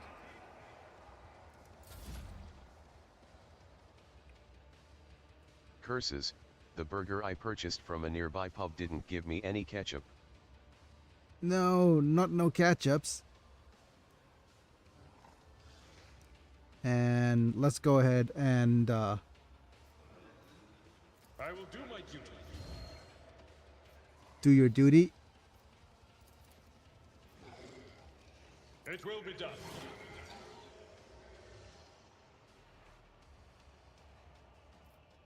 Will this... Shoot, I missed a step with transferring my dad to bed. Oh, what did you forget? At your beck and call. Okay, the charging attack didn't work. No, Mr. Overseer, that's bad.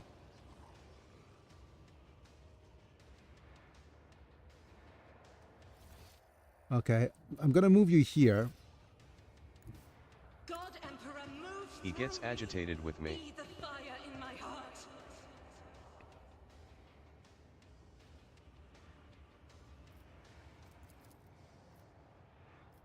Okay. Let's shoot. Is why I was chosen.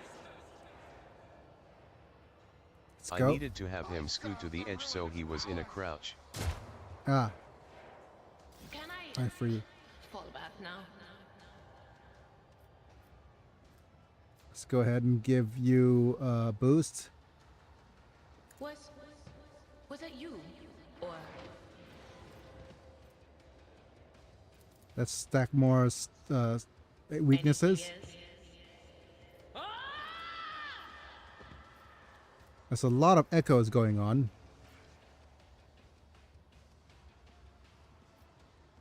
On it.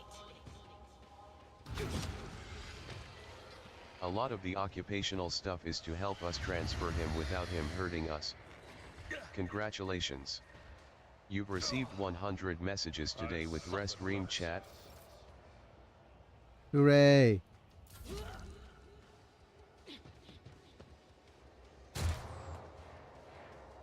I am the most able-bodied. Who got shot? By the chaos spawn. I was most of them. Oh, good job. You miscreant! Right, what else am I doing? Let's give extra turn. I'll pass. Oh, target's too far. Okay. Where's this? Wait.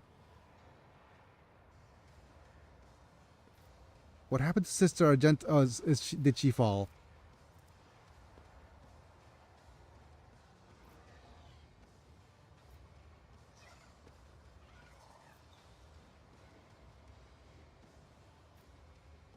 Nothing I can't do. Extra turnsies.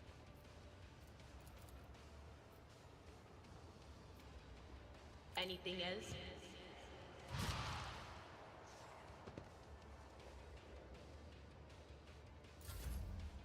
Okay.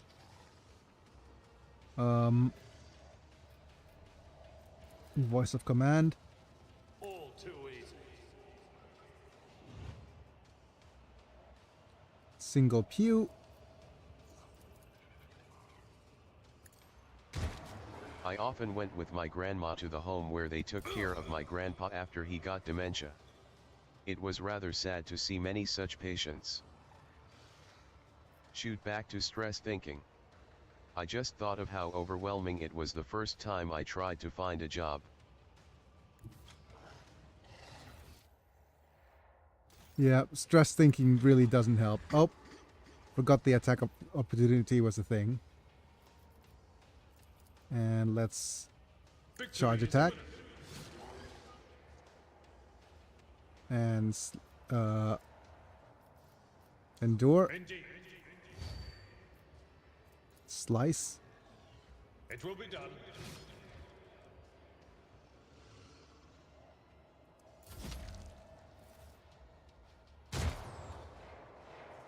Why did I not foresee this? Okay. Let's keep stacking this.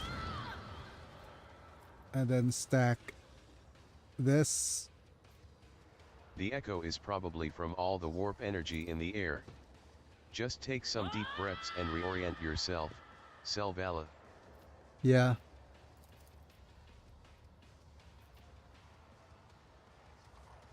But of course, none can escape the Emperor's judgment. Oh, he's gonna devour random dudes.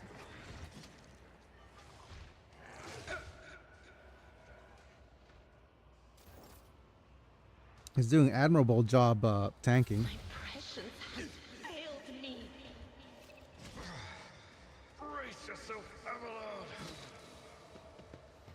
Go, Mr. Deck Enforcer. Shoot at him. That was insulting.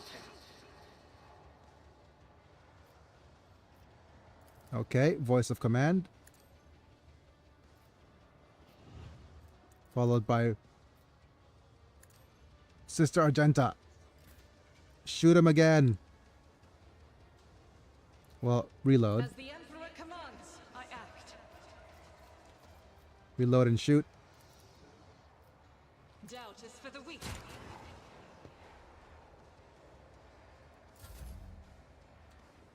And I have a shot. Nothing I can't do. Got it. There's healing in combat, but there's nothing I need to heal from. Well, a couple of our characters. Oh, this guy's wounded. Okay. The hardest thing about dementia is knowing that it's not the fault, and the strongest thing you can do is not to get mad or upset at them. Yep. Their fault asterisk. That's true. At your beck and call.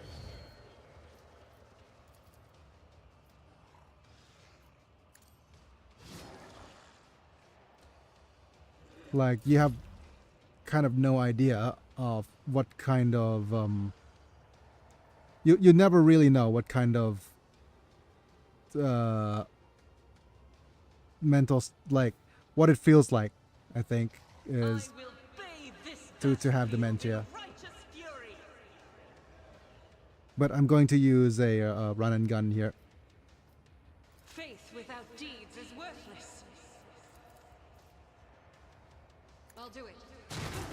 My Emperor!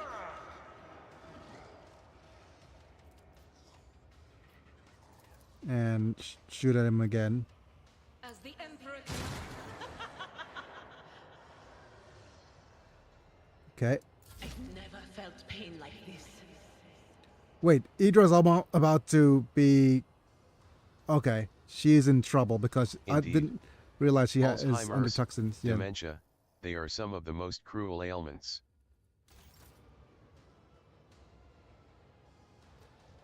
Didn't realize that she was being poisoned.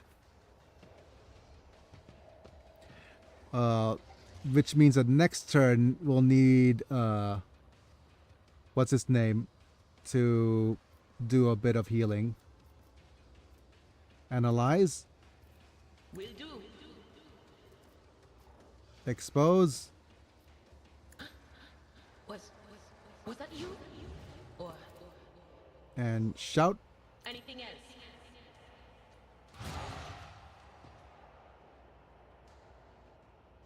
Yep. I've suffered worse.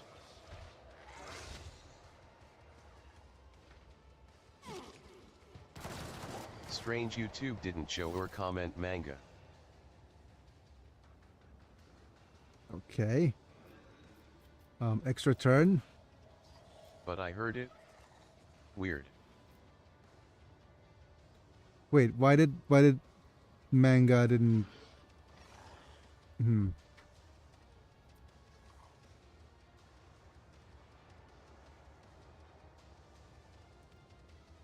It's weird that we're not close enough. Oh, thank God I didn't fat thumb block you.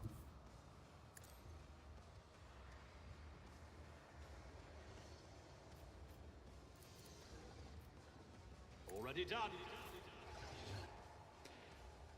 You need to...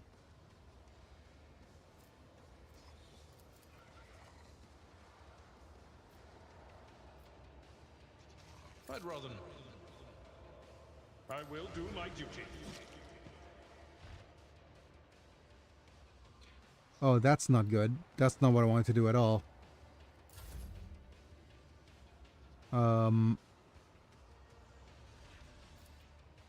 Let's pew pew.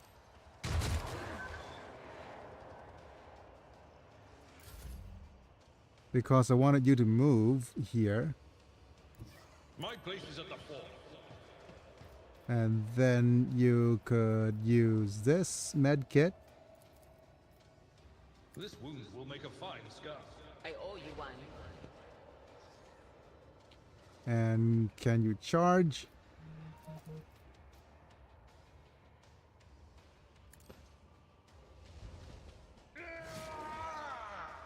There we go. My faith shields me. You need to reload. I'll do it. And oh, we do have what's this? Firearm mastery. Soldier gains an ability to make a number of extra attacks equal to their weapon's rate of fire. I am his will made manifest. Oh, I got a call. I can't answer that now because I'm live streaming. Faith without My face shield me. Do worse, but not by much. doubt is for the weak.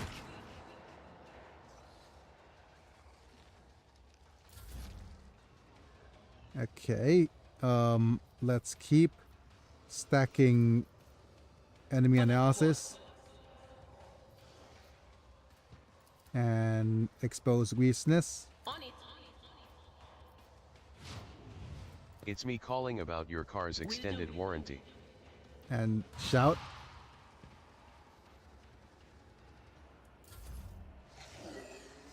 How dare you hang up on me? Mocking me. Not my worst day. Oof. Yet. Edible rod. Don't. Oh, wow. We got lucky that we had. Oh, wow. Oh, wow. Okay. Lucky that we managed to survive that. Won't tolerate weakness. Thanks to the random shot by the enforcer in the back. Okay. Do we have loot? Just from the Whoa. boss. Abomination defeated. Okay. We had, what is this? Operator's gloves were, I guess, 3 bonus to tech use. Versus gloves of endurance. When the wearer uses these gloves, gets an injury or falls unconscious in combat, their allies gains +1 bonus damage until the end of combat. So, probably on our Mr. Abalad. Mantle of Heroism requires Iconoclast, Follower. Each heroic act used in battle increases the wearer's dodge by 20%. Okay. So there's that. A blade made from mysterious metal that shimmers with unnatural colors. Okay, that's just a shard.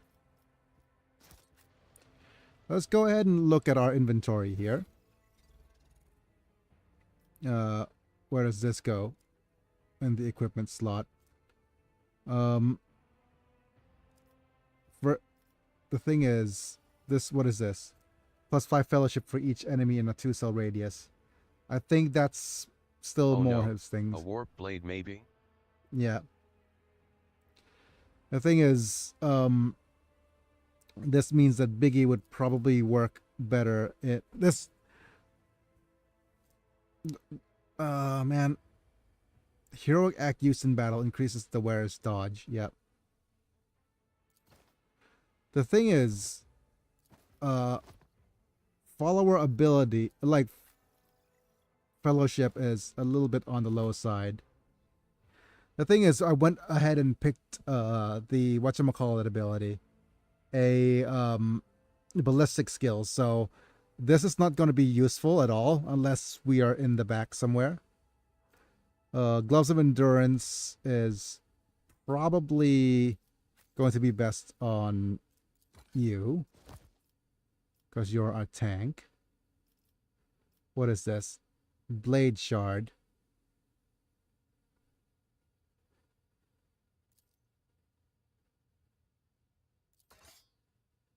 I think it's probably supposed to go in the cargo, but we're out of space, maybe? Yeah. Okay. Let's see. I tire of idleness. Let's move. I get it. I get it. Let's go ahead and look at our archetypes and look at our officer. And next question, what will we increase? Fellowship, definitely, for our characteristic.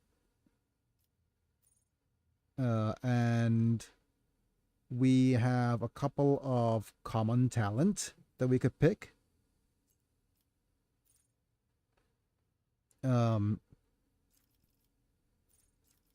Wow, there's a base skill.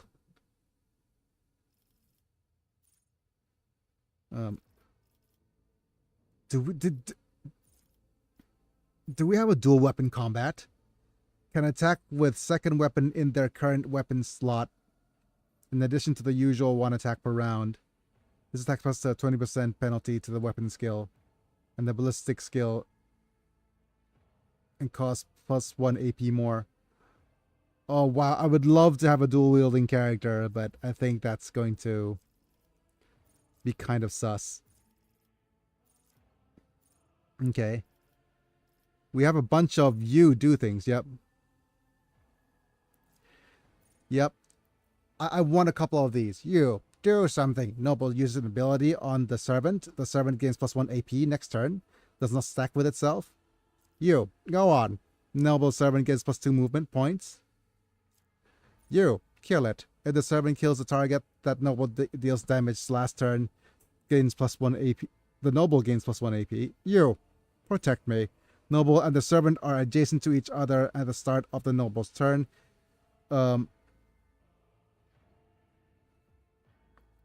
We could have a dual wielder eventually. I know we get more party members. Yep, if your servant has less than 30% maximum moves, the noble can use you serve me once more in battle.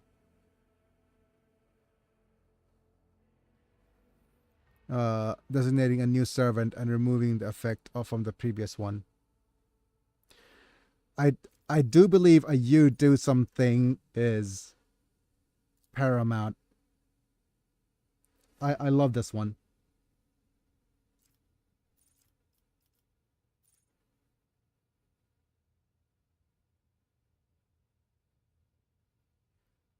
Or should I just get Stronger Together? Stronger Together seems to work very well for me as well.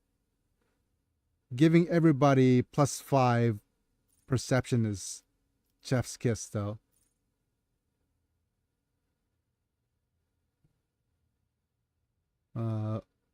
Doing my part.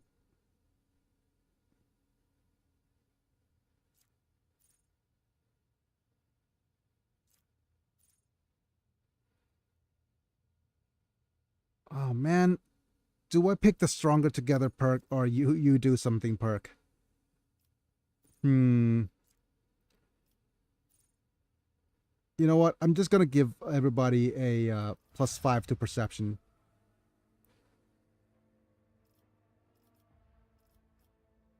Because I picked perception as a perk. In order to fly to Thailand I need money, I need a job. In order to job I must be employed.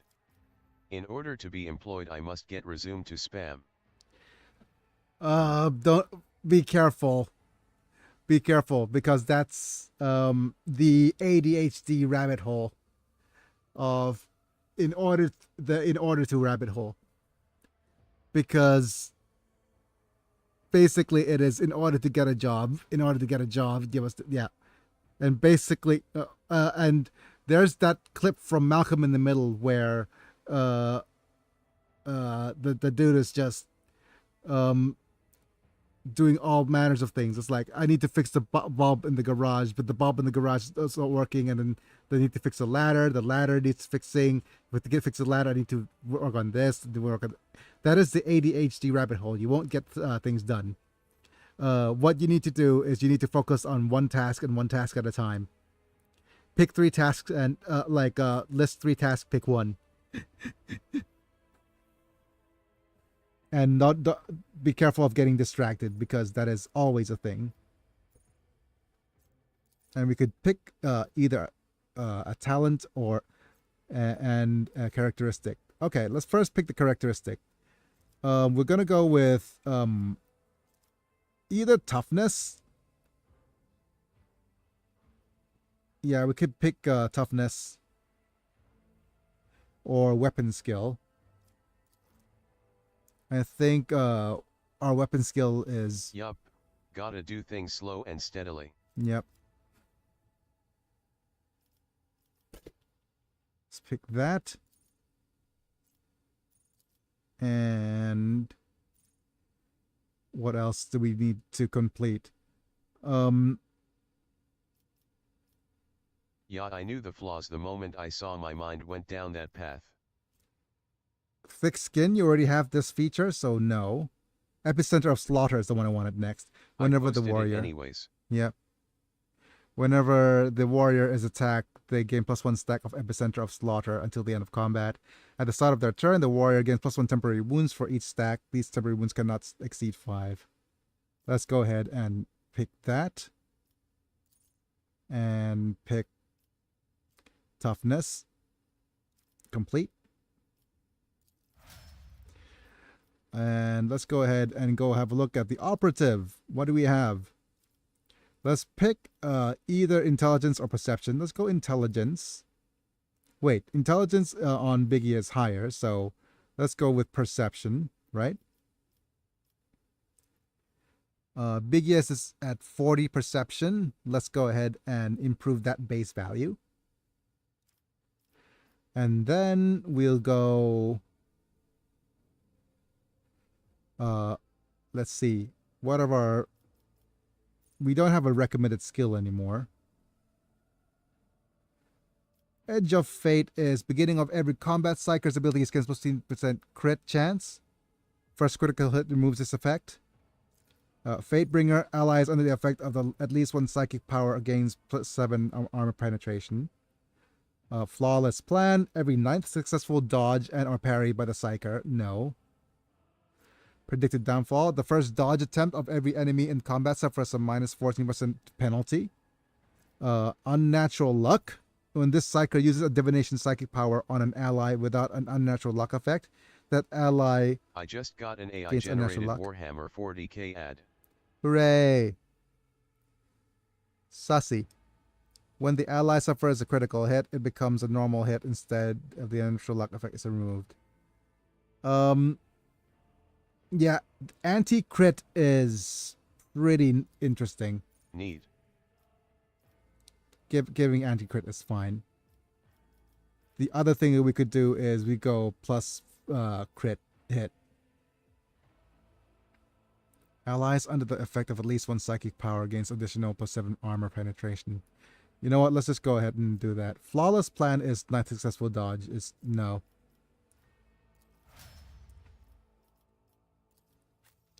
Let's go ahead and try to get our soldier skills up as we can. Speaking of low-quality ads, Square Enix has declared that they will strive to make more games for the global and modern market, and will strive to make more diverse games. Rip Skinix. Rip. Yep. Okay, let's see what skills do we have already. We got rapid reload. Reloading costs -2 AP less for the first reload in combat. Unpredictable is the 8% crit chance. This bonus will be doubled against enemies when the soldier is protected by cover at the moment of the attack. That's one thing I'd like. After the soldier deals damage to 3 different enemies, the soldier gains plus 20% or more damage for the next attack. Fired up. Exploit surroundings. Cover efficiency is increased by 10% for full cover. I think we'll go ahead with unpredictable. We're just gonna not think too hard as for our first run, and we're not gonna min-max anything. The FF7 remake trilogy before they nosedive off that diving board. Yeah. I wonder which Squeenix members said that, because the devs certainly wouldn't have said that. Nosedive. Because everyone's doing it. Because there's a couple of very based interviews from the original Final Fantasy team, like Nobuo Uematsu and something talking about Tifa, right? And there's like, and talking about Tifa's boba, and it's just like, it's literally one of our defining features.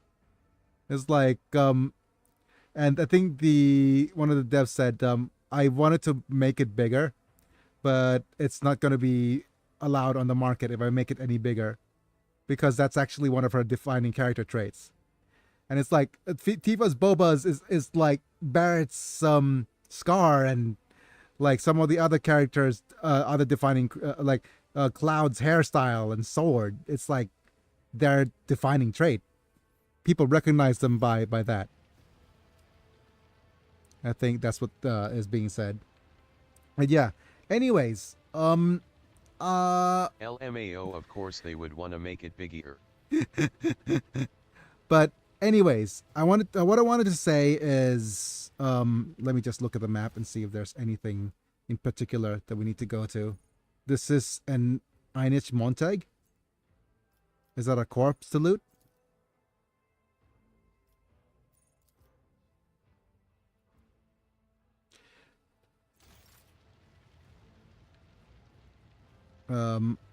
Apparently the CEO and executive members made this declaration, so the ones who have to kiss shareholder shoes. It would be like making Biggie more sideways. The heir is dead. He sacrificed himself To save the entire dynasty. Old man, he was never going to make it. He was mutating right in front of us. You just ended his suffering sooner.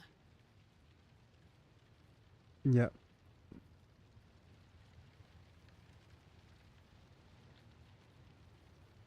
The ship could use a prayer or two right now, but it's too early for a funeral. My repairmen are already hard at work fixing the damage to compartments we can make, and we will make it off. I can forgive them shrinking to Fa Bogle because they are still big and they gave her toned muscles and ABS baby. Whoa.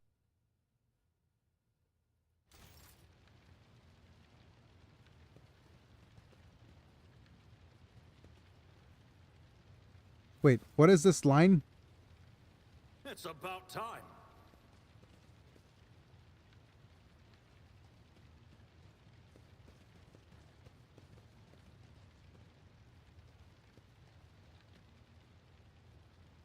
The Emperor protects. Rivor, Master Helmsman, systems status report. Oh, okay. By the Emperor, it's the Seneschal, living and breathing. Oh, well, there's a tricky question. The old place is so overgrown with foul wickedry, we'll be scrubbing it off the vid screens for throne knows how long. So how do people survive in here? Must have been Providence. It better have been the Emperor's, not someone else's. When they barged in here, the ones with the Master of Whispers, some officers charged them, but it wasn't even a fight. I grabbed whoever I could and dragged them behind the cogitators. Then, I prayed for our rescue. Okay. But we need to re-establish contact for the Navigator's Sanctum. It is our only chance of escaping from the warp. Your words seem to knock the officers out of their stupor, and the air around you fills with the voice of commands being issued. You hear somebody sobbing, one of the survivors buckling under the stress. Abelard cuffs the crying officer without even looking. Restore the Vox channel to the Navigator's Sanctum. Ready the crew. Prepare for translation to real space. You may call me superstitious, but translation is not a good time to disregard rules. You are the only one who speaks for House von Valancius. You may not be the Lord Captain, but you, more than anyone else, deserve to take her place in the ritual that is about to commence. Sure. What is the what I do? Take the Lord Captain's seat. Order the final preparations. Wait for the officers to report. Oh, blast it all to the void! Translation is a craft, not something that can be explained in a tick. Just go up to the throne, Master. These people are about to do the impossible. The least they deserve is the solace of seeing a figure sitting in the usual spot. Oh, please, hurry. Every second we waste is a terrible risk. Yes, hooray! And we have been thrusted upon the responsibility of becoming the rogue trader, because, well, both of our heirs are dead. Well, the rogue trader is dead, and the heir is dead. Oh, hi, Theodora. The image before you is hazy, swaying in sorcerous currents, invisible to the mortal eye, as if whatever is beneath this thin shell is constantly changing. Title drop. Yep, title drop. While still remaining the same, it has taken on the guise of Theodora, but the false rogue trader's eyes reveals the entity's true, surreal nature. One of Theodora's eyes is engulfed in the otherworldly fire, while the other a vessel of ancient evil. Great, two different eye colors. Friggin' the edges of Junibio edgelords bores into you. A voice seeps directly into your brain without ever reaching your ears, and this voice booms with all the horrors of the warp. Who are you to oppose destiny itself for the sake of lives that are not your own? So many threads stretch between you and other creatures of your world. Pitiful, worthless links, ready to shatter at the slightest touch.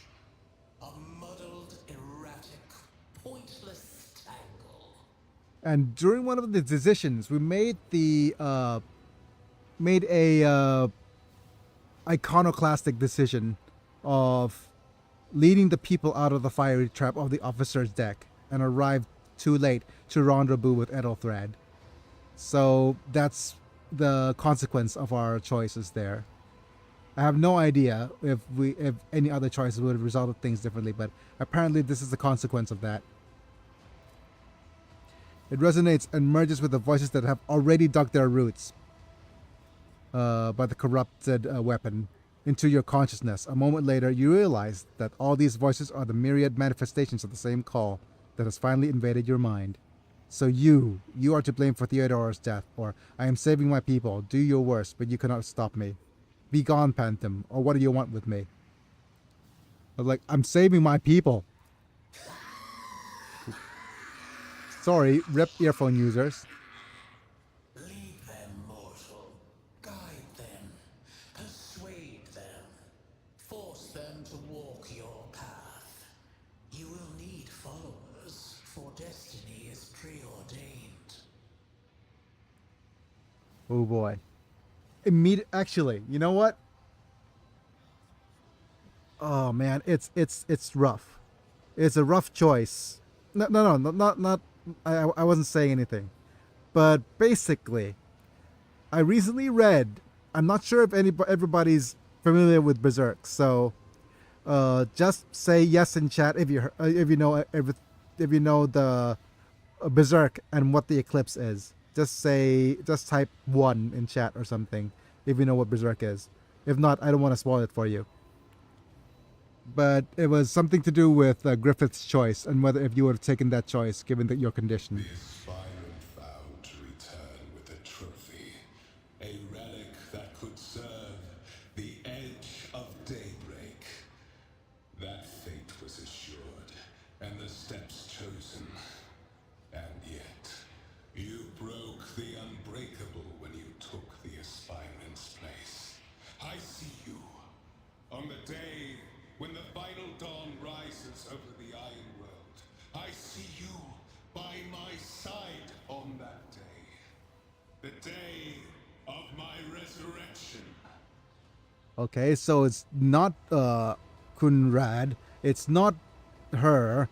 Basically, those are just manifestations so that we could comprehend the entity, whoever is the one that's inside the warp. Right, like they could serve the edge of the daybreak. Fate was assured, the steps chosen, and yet you broke the unbreakable. Fair enough. Your image is woven into the tapestry of things to come. I am the will of the weaver of destinies, and today I will weave a new thread of elusive possibilities and fickle chances. The thread that will lead you out of the maw of irreversibility. The thread I that will don't know help you it, find the but I keys don't to mind spoilers. salvation. The thread that will guide you and the weapon of our return to me. Okay, so I'll give you the spoiler-free version, right? Basically, if you are in the position where you've lost every single thing in life, everything that you've built up, and everything was lost, and you're in a position not too dissimilar to myself, where you are basically nothing, right? And you are unable to do all the previous things that you were able to do previously in life, and you will have to become a dependent for the rest of your life. That kind of thing. Would you give up everything, including betraying your friends and family, for the sake of getting everything in return? Right? And I understand Griffith completely, right? By given the choice, but for me, I think it's abundantly clear, for at least for me, is that friends, family, and people around you are the ones that actually matter. So giving it up giving them all up is basically giving your life up. What kind of a life is it without all those people around you? And even if you rebuild everything, you've given up what's most important. But I think that's the amount of spoiler I would go into. The path is set, child of the dawn. The thread is woven. Follow it, servant of mine. Okay, we're getting hallucinations of all the various different peoples. Seneschal, the Navigator's sanctum is silent. The Vox signal is stable, which means... We've left the warp! The Navigator gave his life battling the storm that nearly claimed the Von Valancius flagship. Griffith. We will Griffith. honor his memory, along with that of all who died this day. Yeah. Nobody could Seneschal, read tell us Berserk. now. Who is that? Where's the Lord Captain? Okay, so I see. Yep. Also, this Theodora imposter mentioned the Weaver of Fate. Ah, okay. So we didn't actually see a highlighted option of who the Weaver of Fate is. So I guess we'll discover who the Weaver of Fate is in due time. But where's the Lord Captain? The Lord Captain's gone. As First Officer, it is my duty to inform you with the greatest regret and indelible sorrow that Lord Captain Theodora von Valancius is dead. May her memory never fade from the annals of the dynasty. By right of blood succession, and with the absence of other kin who could challenge this decision, Yep, I'll stay silent here. it is hereby declared that the successor to Theodora von Valancius is her heir, the rightful inheritor of the Warrant of Trade. I'm and Big the Ears. title of Rogue Trader. I can say some lore The official pertaining to a ascension Weaver of ceremony Fate, will be held at a unless later you time. want to just play the In game and interim- found out. Have you lost your tongues? Hail your lord. It is because of his toils that we all still live. Hooray! We've become the Warhammer 40k Rogue Trader. But, The deed is done, Master. My apologies. I meant to say Lord Captain. yep. Take the Lord Captain's place by right of blood. And I think that's... The treachery of the Master of Whispers was fruitless. Woo-oh, But victory John came Trader. at a great cost.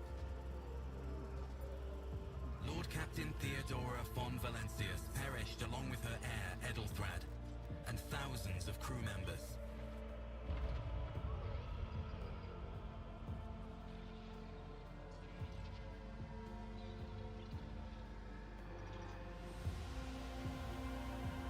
Yet hope remained.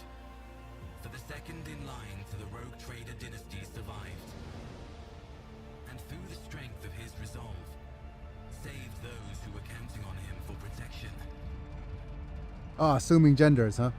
Or maybe they actually had both. It's an option.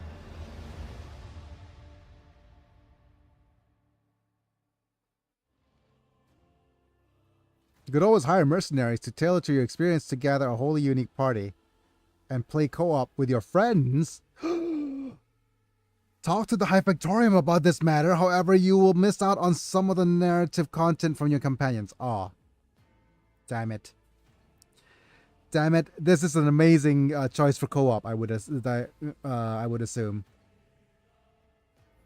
But probably not on the first playthrough.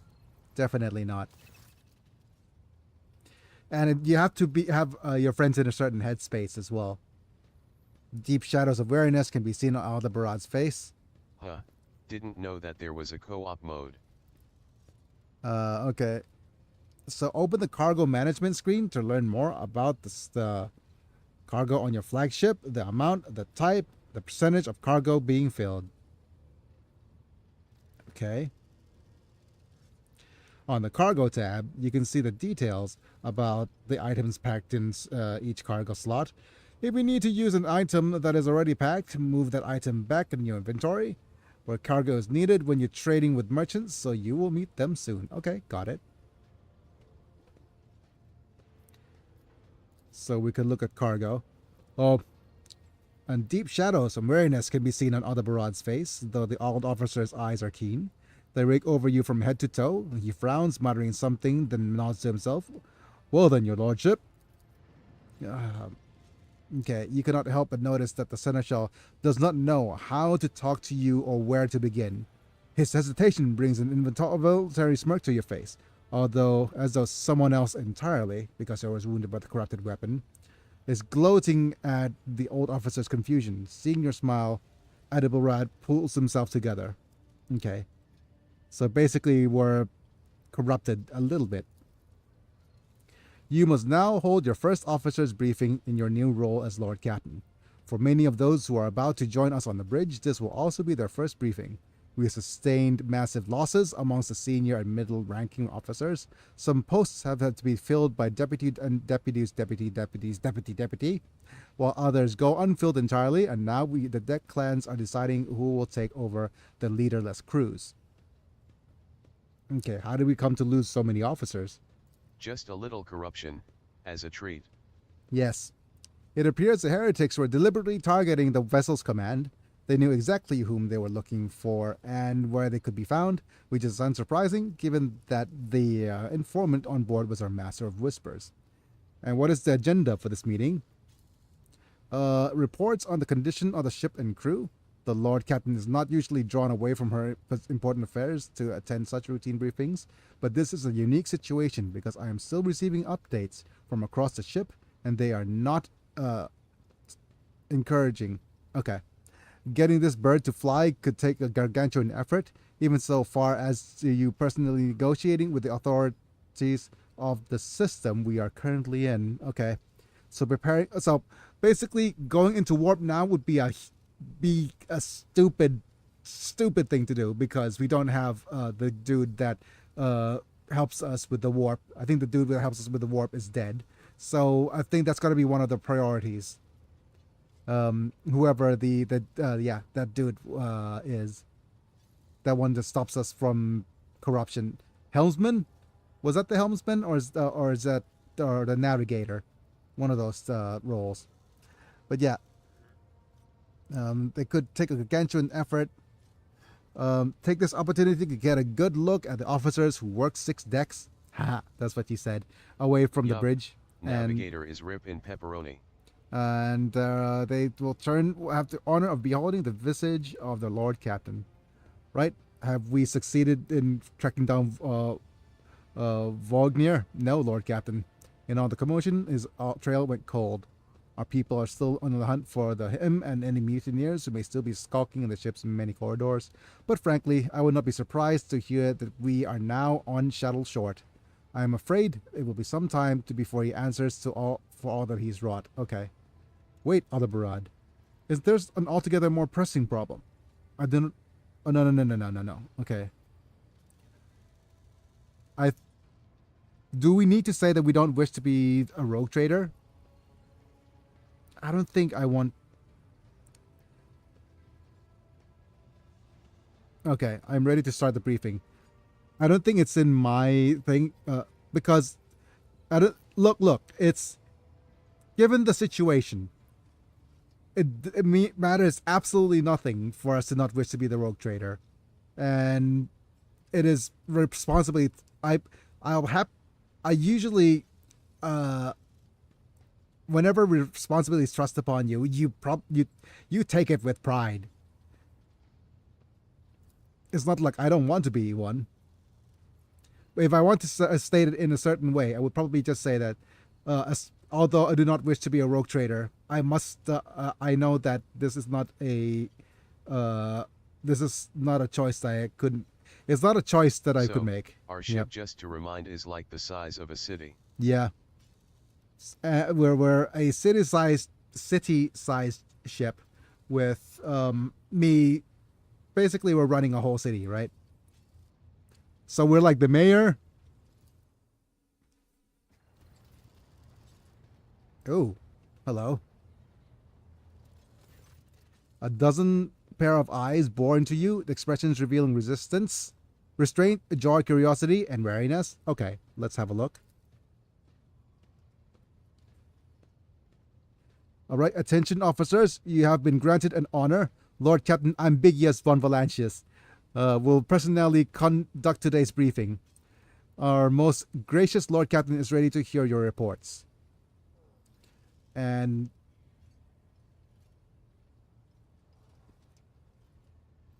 persists what's on the major problems and what needs to be done. Introduce those present. I think because we're iconoclasts, I probably want to talk about them. As you wish, your lordship. Vigdis Suri Otta of the Ptolemon line, our new Vox Master. Oh, so the dude who's responsible for the comms. Yep, short resistant. Yeah. So the dude resistant to the comms.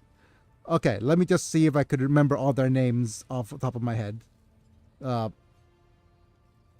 So Vigdis Shuri Otta talk. So Vigdis Shuri Otta talk.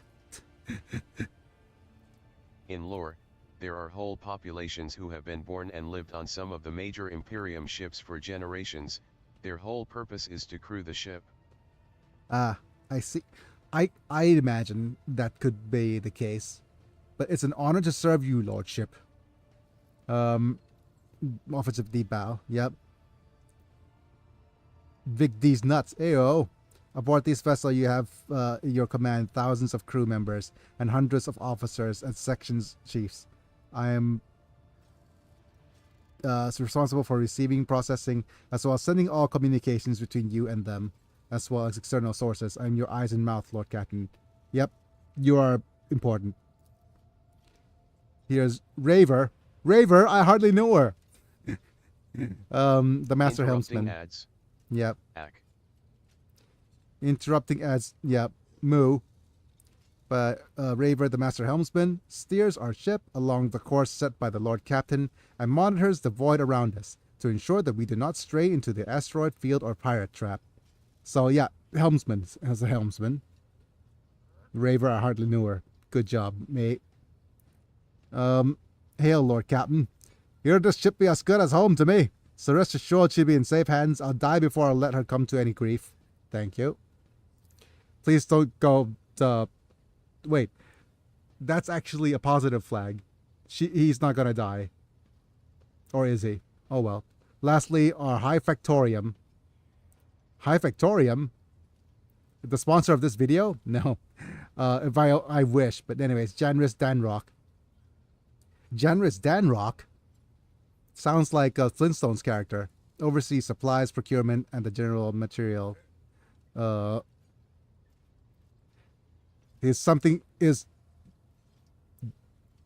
the ship. Yep, so Janris. Oh, the dude. Dressed in an embroidered jacket and a heavy-set man with oiled hair. Obsequious smile and bows. He's certainly more Janrius than Rock. It is an honor, your lordship. You may very well trust me with all matters concerning your comfort. Ooh, everything will be done for the highest standard. Okay. In the second row, we have the 3 officers charged with overseeing the ship's vital functions. Master of Ordnance is responsible for the artillery. The Infernus Master crews the work, who prevents the extinguishing fires on the ship. And lastly, the Drives Master, servant of the Omnislash. Wait, Omnislash is something else. Omnissiah. But anyway, so basically, the military dude, the firefighter, and the Drives Master. A supernatural entity, god of all knowledge, worshipped by the Adeptus Mechanicus. Oh, so this is the group of people you said were worshipping the machine gods. The 3 officers salute you. The Infernus Master does so with confidence, while the Master of Ordnance betrays nervousness. The Drives Master offers a salute resembling a dance involving the complicated manipulations of all tech priests, merchandrites. Okay? The ruler of the Adeptus Mechanicus, they revere technology as the object of their devotion. They direct endeavors of fabrication and lead the followers of the machine god in the unforgiving crusades of the ruthless acquisition. Is that everyone? unfortunately, our choir master, the esteemed Zachary Wise. Oh no, not the wise one. Head of the Astropath section. Okay. A powerful sanctioned psyker. So the psyker dude is not here. Is unable to join us. He's in charge of communications with distant star systems. Master Wise has become in a trance for some time now. Yup. The Adeptus Mechanicus of Mars, major allies of the Imperium and worshippers of the Omnissiah. Normally, worship of another god would be heresy, but the Mechanicus get away with it cause the build and maintain all the tech. Yep, so there we go. But head of the Astropath section. Yep. Master Wise has been in the trance for some time now, attempting to contact other planets in the Von Valancius Protectorate and inform them of Lady Theodora's passing and Kunrad Volkvir's treachery. Oh, that's interesting. So, because of the nature of communication, I think so psychers are the ones who's going to be. So that's how they deal with long distance communication using psychers. That's a good get around in terms of space travel, because without somebody with psychic abilities, I don't think communication across radio distances in light years is going to work. Okay.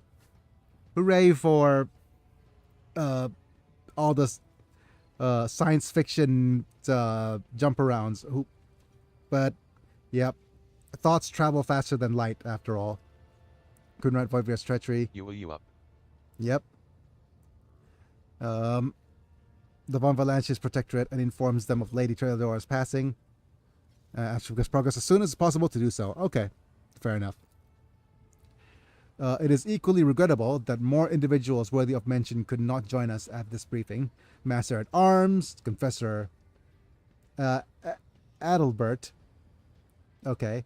The eminent Adalbert must see the funeral and services being held for the fallen officers, of whom there are too many for him to leave from the chapel. Okay. So basically, the priest and master at arms is the same person. Adalbert. Yep. And Mistress Sourback. Oh no.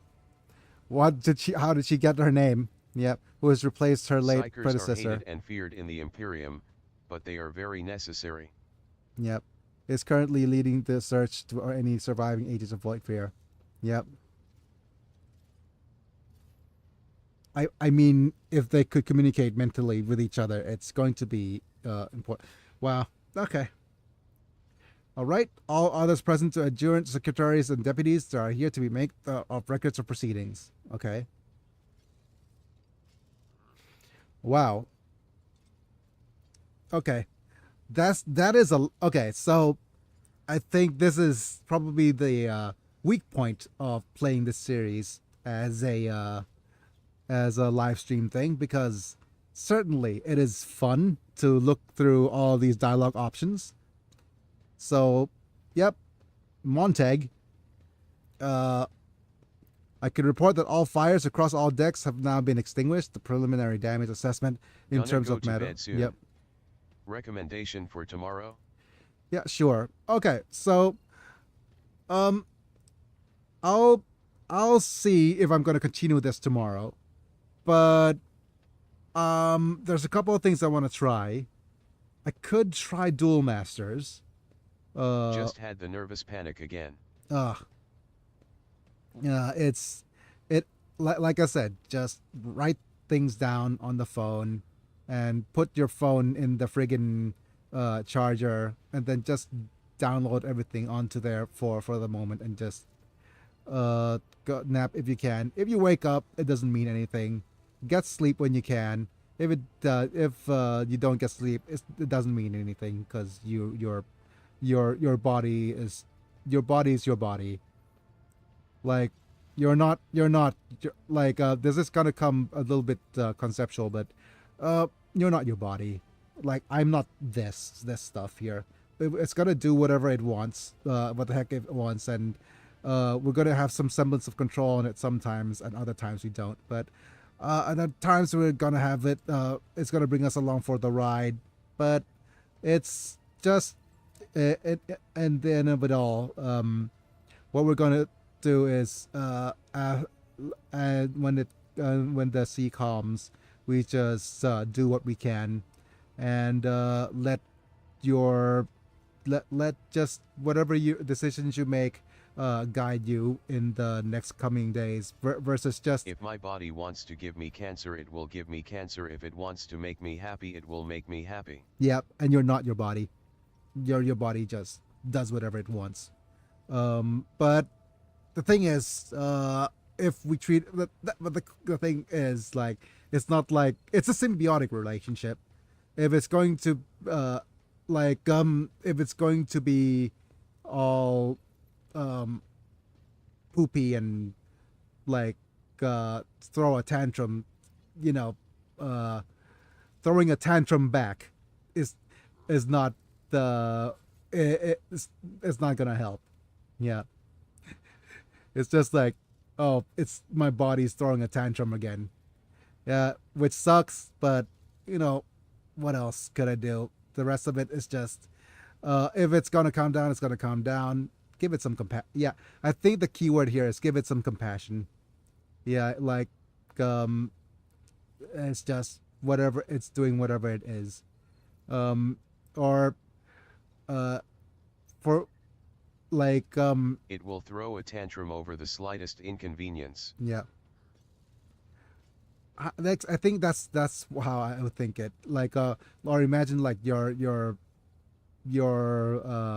body as a pet dog or a pet cat or something. It'll just act up sometimes, but you love it to bit anyways.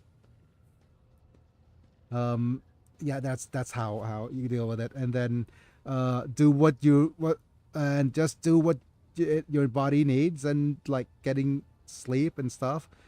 Like a rambunctious child, after it sleeps or after it gets fed and after my worst days, I dismiss my greatest achievements because I had my medication. Yeah, it happens as well, and that's and it'll jump through logical hoops to just stop you from appreciating how amazing life is, or how amazing it is that you're actually here, and how like you guys already as human beings, the fact that we are here is already an amazing thing, and the more present you are to how amazing it is to be alive, the more appreciative, at times as hard as it can get, the more appreciative you are to feeling that way. We didn't get too much progress on Warhammer today, but that's mostly due because I was rambling on about how amazing life is, and and how to deal with a college stuff. degree which had a less than 5% chance to get. I am more than just a pill. Yeah, like and there's so many amazing things that you could list. And you just need to give compassion to yourself the same way you would give to other people. Like if you were to say the kind of things you say to yourself towards somebody like me, for example, it would be considered abusive, wouldn't it? But that's what our mind and our body does to keep us alive. It's all just survival instinct, and it's all just machinery that my from back in achievements the... aren't lessened because I needed medication. That I have struggled without it. Yeah. And there's nothing that it's not that there's nothing that you can't that you can do about it. It's just that you always have a choice in the matter in life, and wherever you are right now is a function of your choice. But yeah, I think I need to keep going with the storyline, otherwise we're just going to be stuck here. But I'm either going to play this again tomorrow, which is an option, or we're going to start playing children's card games or more games that haven't been translated. I'll still need to see. Where I am is where I was meant to be. Yeah. But more accurately, where you are is where you are. It is not a matter of destiny, but a matter of actions that you've taken, and you end up where you are because you've ended where you are. Actions you've taken and the actions that you've not. But it doesn't change the fact that you are where you are right now. This is the fact that, and you are where you are right now because you are where you are right now and nothing else. Not because of some sort of decision you made in the past. But I think that's going to get way too philosophical at this point. But I get that like that sometimes because being able to just live stream and talk is pretty much the way Everyone I in my love to life is contribute. thankful for me, and I am thankful for them. And I think for me, that's how you ground yourself. Right? Zavala, that's how you ground yourself. Keep that in mind that everybody is thankful that you're around. I'm thankful that you're around to meme, from memeing to being able for me to talk about all the more serious things. But that being said, I think let's just continue with the storyline, and time to plug in your phone, and if you need to rest, say goodnight, and then just say goodnight. If you couldn't fall asleep, then yeah. Anyways,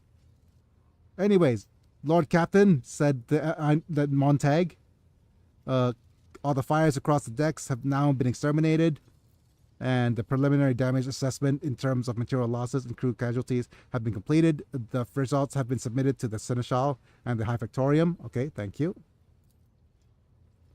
The post passed to him after previous Infernus Master and his next 3 deputies expired in the line of duty. Okay.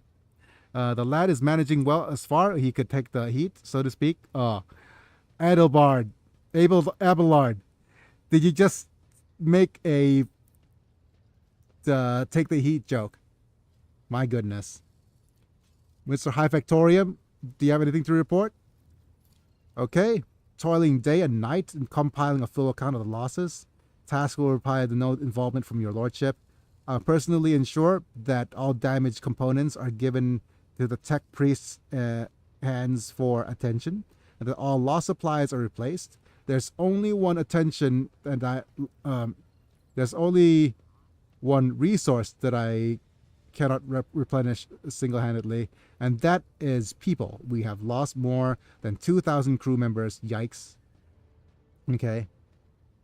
And unfortunately, this number is not confined to the scum from the lower decks, which are easily replaced, but also includes trained professionals. Yeah, okay. Right, so we will need to make up our losses with the nearest planet, Rycat Minoris. We're in the Rycat Minoris. However, the planet, the whole system is in fact belongs to the Winterscale Rogue Trader Dynasty. We cannot simply begin recruiting on the planet without first coming to an understanding with the governor. In that respect, I am powerless. Negotiations at this level are a matter for the Rogue Trader. So, we need to go in and negotiate. Okay? The crew's new losses suffered during the cultist raid can be remedied on Rylan Minoris. Especially true given the Caligos Winterscale's penchant for attacking first and asking questions later. Yikes. Okay. Winterscale indeed. It's kind of thick-skulled thugs who instantly installs as governors on his planets. Rumbles Abelard, frowning. Alright, again, Drive Master. Just to emphasize how funny the tech priests are in their beliefs, they have war machines called Dune Striders, big chicken walkers, that only one tech priest knew how their perpetual engines. Their perpetual engines? Work, I guess. Ziratalar? Wait, you don't even have a face. Voice distorted by a Vox translator emerges from under the tech priest's scarlet hood. Lord Captain, The foe set upon this noble warship, destroy the repositories of hundreds of machine spirits. The greatest warp engine entrusted into my charge is unharmed thanks to the Omnissiah. No thank the Omnissiah, but it is spirit mounted its dead brethren. We have not yet identified a prayer protocol capable of assuaging sorrow and anger. Oh my goodness. But a spirit believed to be the adherents of this cult mechanic. I guess, yep. So spirits inhabiting the machines. So the warp machine is still working, but they're still trying to pray itself into it working again, I guess. With great sorrow, I must also report that the engine seer. Oh my goodness. Worked, and he died. And now the Mechanicues are so scared that they won't know how to turn the Striders back on, so they leave them on and never turn off. When they need them for battle, they have to. They actually have to go around and try to catch them up, I guess. Engine seer. Oh my goodness. But anyways, Engine seer is probably the best whatchamacallit name for tech priest ever. A tech priest whose specialization is the maintenance and repair of sacred machines. Right. With a great sorrow, I also report that Engine seer Prime, overseer and spiritual authority of all tech priests, is on board, fell in battle. The Magos was betrayed by the little flesh that had remained part of him. A most terrible loss. There is no one among my compatriots, comrades aboard, whose experience and comprehension of the sacred protocols equals to that of fallen Magos. We require a replacement as soon as possible, so we need a new engine seer. We need some new crew. Would someone care to translate the esteemed Drives Master's words? I see, thank you. So, the Void ship requires a new engine seer, who may be found on Decay. So what do you report, Master Helmsman? Right you are, Lord Captain. To cut long story short, the outlook is bleak. The ship's sound, or more or less, without the engine seer Prime and Navigator, who fell in battle, we have no way out of the system. If we try to set so much as a toe inside the warp, I don't know what'll happen. The first, that our warp's drives begin to torn to pieces, or we all melting into the bulkheads. Yeah, that's true. So basically, your lordship, if you allow me to interject, when we arrived in the system, my crew followed standard protocols and conducted a count of all the available communication channels in the region. One of them was Navis Nobilite Station, an ancient organization of noble mutant families whose genes allowed them to safely guide warp-capable void ships through the Immaterium. Okay. So the station maintains complete Vox silence, but in its very same system is an incredible stroke of luck, a true blessing from the God Emperor. Yep. Now, even its presence here inspires hope. Yep. Dang it, YouTube. Yeah. YouTube's just being sus in the chat, as always. But I think what it is being said is that basically, there's a Navis Nobilite. So basically an ancient organization of noble mutant families whose genes allowed them to safely guide warp-capable void ships through the Immaterium. So what happens is we have a station that maintains complete Vox silence, but having someone who might be able to become a navigator there. So if Void needs a navigator, it will only be found on Navis Nobilite. Okay. So there's words of the daemon that happens in my mind. Sharp ball of pain lances through your skull as if in response to what you just heard. You understand that it is not of the God Emperor. You should be thankful for such good fortune. It wasn't registering my messages. They wrangle the Striders like cattle when they need them for battle. Yep. So the words of the daemon that appeared before you during the translation to real space echoes in your mind. So basically, we were at the mercy of the awakened or the warranted one, or some sort of the dude, the something one. Yep. A promise of help was extended to you by the nightmarish demonic entity that spoke you on the bridge during the ship's translation from the warp. Yep. So, basically, there's a demon master of something Destinies today, and I will weave a new thread of elusive possibilities and fickle chances. The thread that will lead you out of the wall of irreversibility. The thread that will help you find the keys to salvation. Okay. If I were you, I'd grab this chance with your both hands, or else you'll soon be eyeing up the asteroids you use at your new residence. Also, your tech priest voice is actually very close to what they sound like, LOL. Yep. I was imagining they sound a lot like, what's the name? Soundwave from Gen 1 of Transformers. But if I were you, I'd grab this chance with both hands, or I'm mixing voices now. I'll grab this chance with both hands, or else you'll soon be eyeing up asteroids to use as a new residence. In slightly less shitey news, we can go round and round the system until our heads are swimming, as long as the promethium and supplies last. And if any thick as grox shite lowlives come sniffing around, we'll be the ability to take them out. So don't worry about that score. So we don't have to worry about fuel. All right, Master of Ordnance, do you have anything to report? No, my job's simple. Maintain the arsenal and the fire which was told, but just ask anyone. We've got no able crew, no Lord Captain. Promethium is jet fuel. Yep. Master of Ordnance, you forget yourself. This is the new Lord Captain, he says. So what? Comes to the officer's hostile and bitter reply, and his dam has burst inside, and all his pent-up emotions are rustling out of him. The ship's in ruins, everyone's second officer's dead, and now we've got a green Lord Captain who's supposed to lead us to the void out of nowhere. Or to the void of no one knows where. Okay. Silence! Enforcer, seize this mutineer. Okay, is he going to mutiny? Yep. Oh, okay. If only one officer of the whole lot has fallen to pieces, and that's not bad at all. Your lordship, I do humbly apologize on behalf of the entire crew. What would you have us do with the Master of Ordnance? The former Master of Ordnance, I should say. Besides find a replacement, that is, for we already have one lined up. Okay. So here it is. We can either go with the iconoclast answer or stand down. Release him. I have no intention of punishing a man for a moment of weakness, not after the terrible attack we've endured.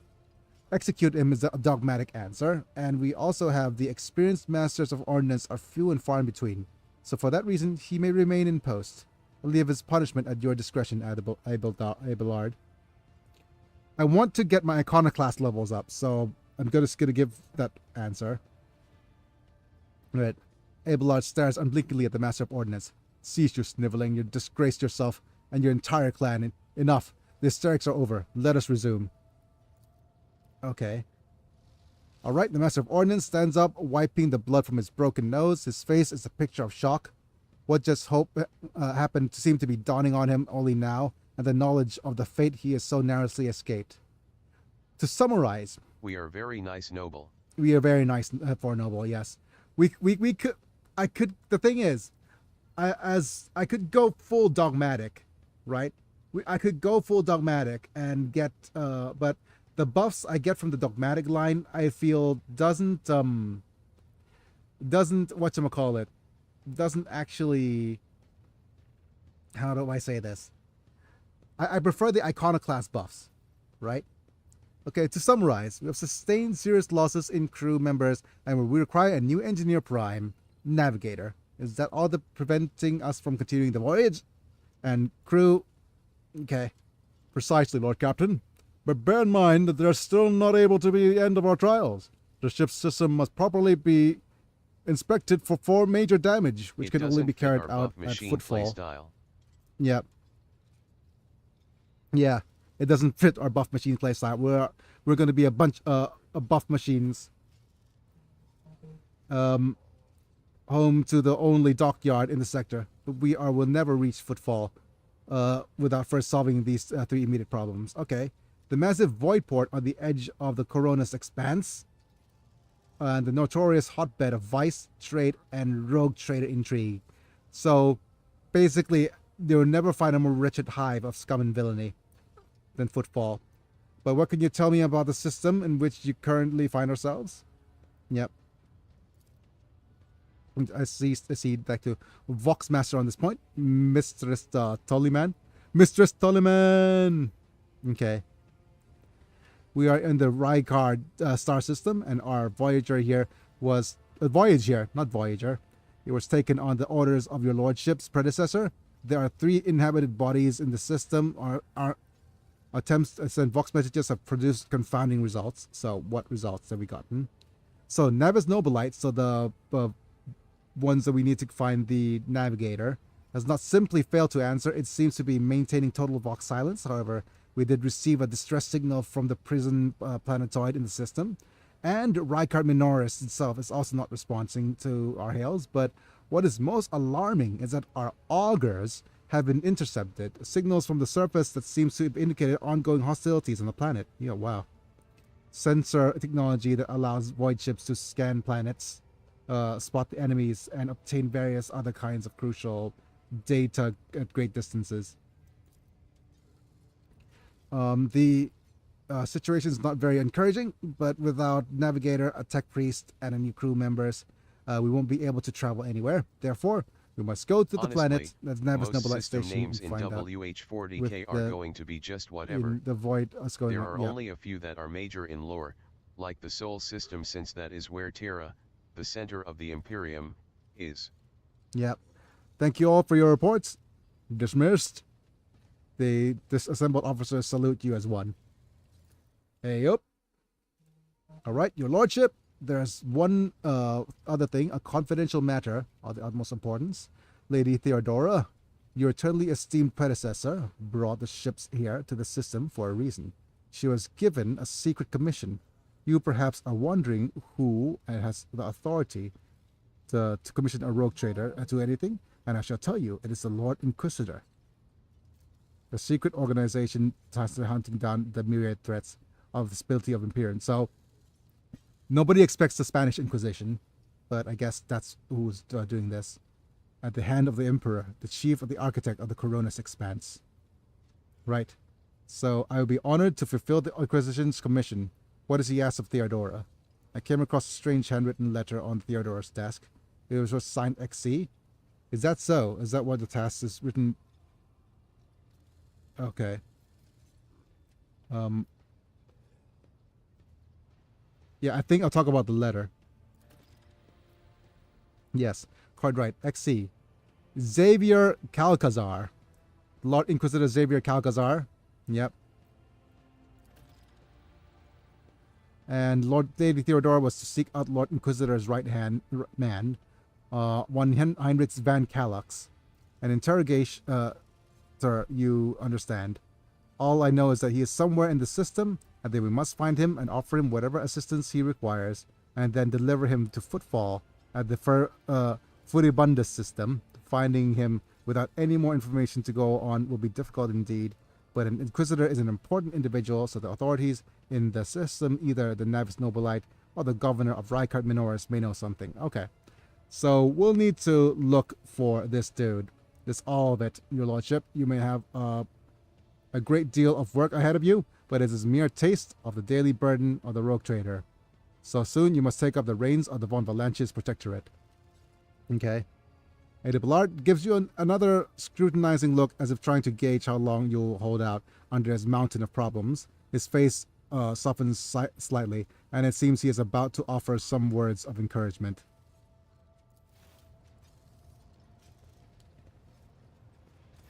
Abelard also seems kind of sus, to be honest. Because it seems like, well, to be fair, probably not. I have a mistrust for, I'll give him a sus rating of about 3 out of 10. Because he's the friendly navigator character who navigates us through the universe. And betrayal from somebody like him will come will hurt a lot, but it makes no narrative sense for him to betray us because he was with us alongside to basically react. He's the pseudo main character with this. Idra, Sister Argenta, explain yourselves. The Sister of Battle grimly nods towards Idra. The Psyker is suffering some ailment, or dark madness. She insists on seeking in the rogue trader, and I judge that it would be unwise to leave her unsupervised. For bereavement, Sister Argenta's voice. He is also a good tank, so I hope he isn't a traitor. Yes, yeah. Sister's voice sounds hesitant. I was also hoping to approach you with a personal request, but it can wait. Speak with me when you have time, rogue trader. Oh, yes, please, sister. You are the DPS of the team, so definitely. Ugh. Daybreak. Idra. Come to your senses. Yep. Damn it! Idra places her fingers on the temples to desperation. Your lordship, here's the thing. I was trying to see the immediate future, and it hit me so hard, my head is still spinning.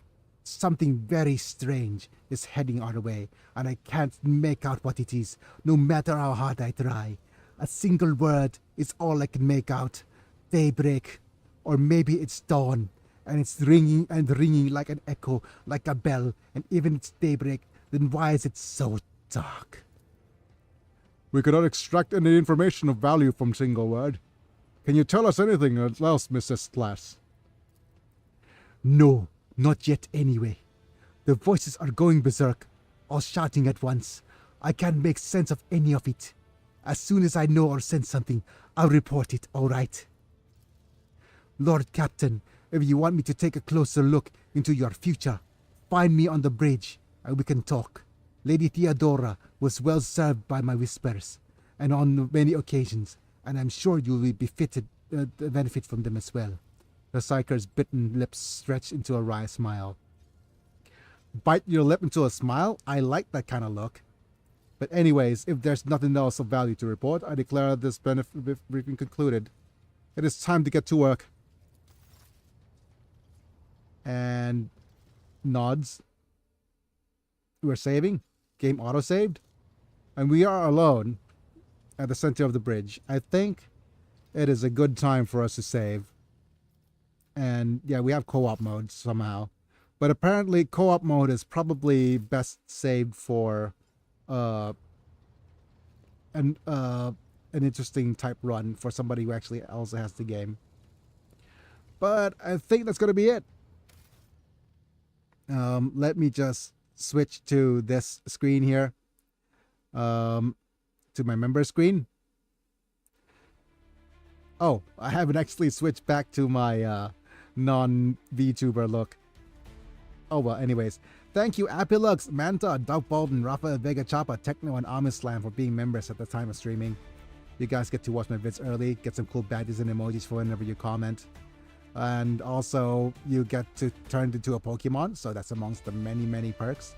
So if you want to get turned into a Pokemon or get some more perks, check out the membership program down below by clicking the join button on YouTube or subscribing on Twitch. Either way, I am very thankful for that. Anyways, with that being said, if you want to contribute to my channel in any other way, like the video if you enjoyed, subscribe if you want to see more, click on the bell to get notified for when I go live. And thanks for being here, Mana. Hope everything's going okay for you. Hope to see you soon there, Silvala. And Techno was here earlier. Thanks for being here as well. With that being said, it's me. I'm Biggie, and I'll be back. Oh, that's the wrong screen. But yeah, see you guys soon. Thanks for being here. Bye for now.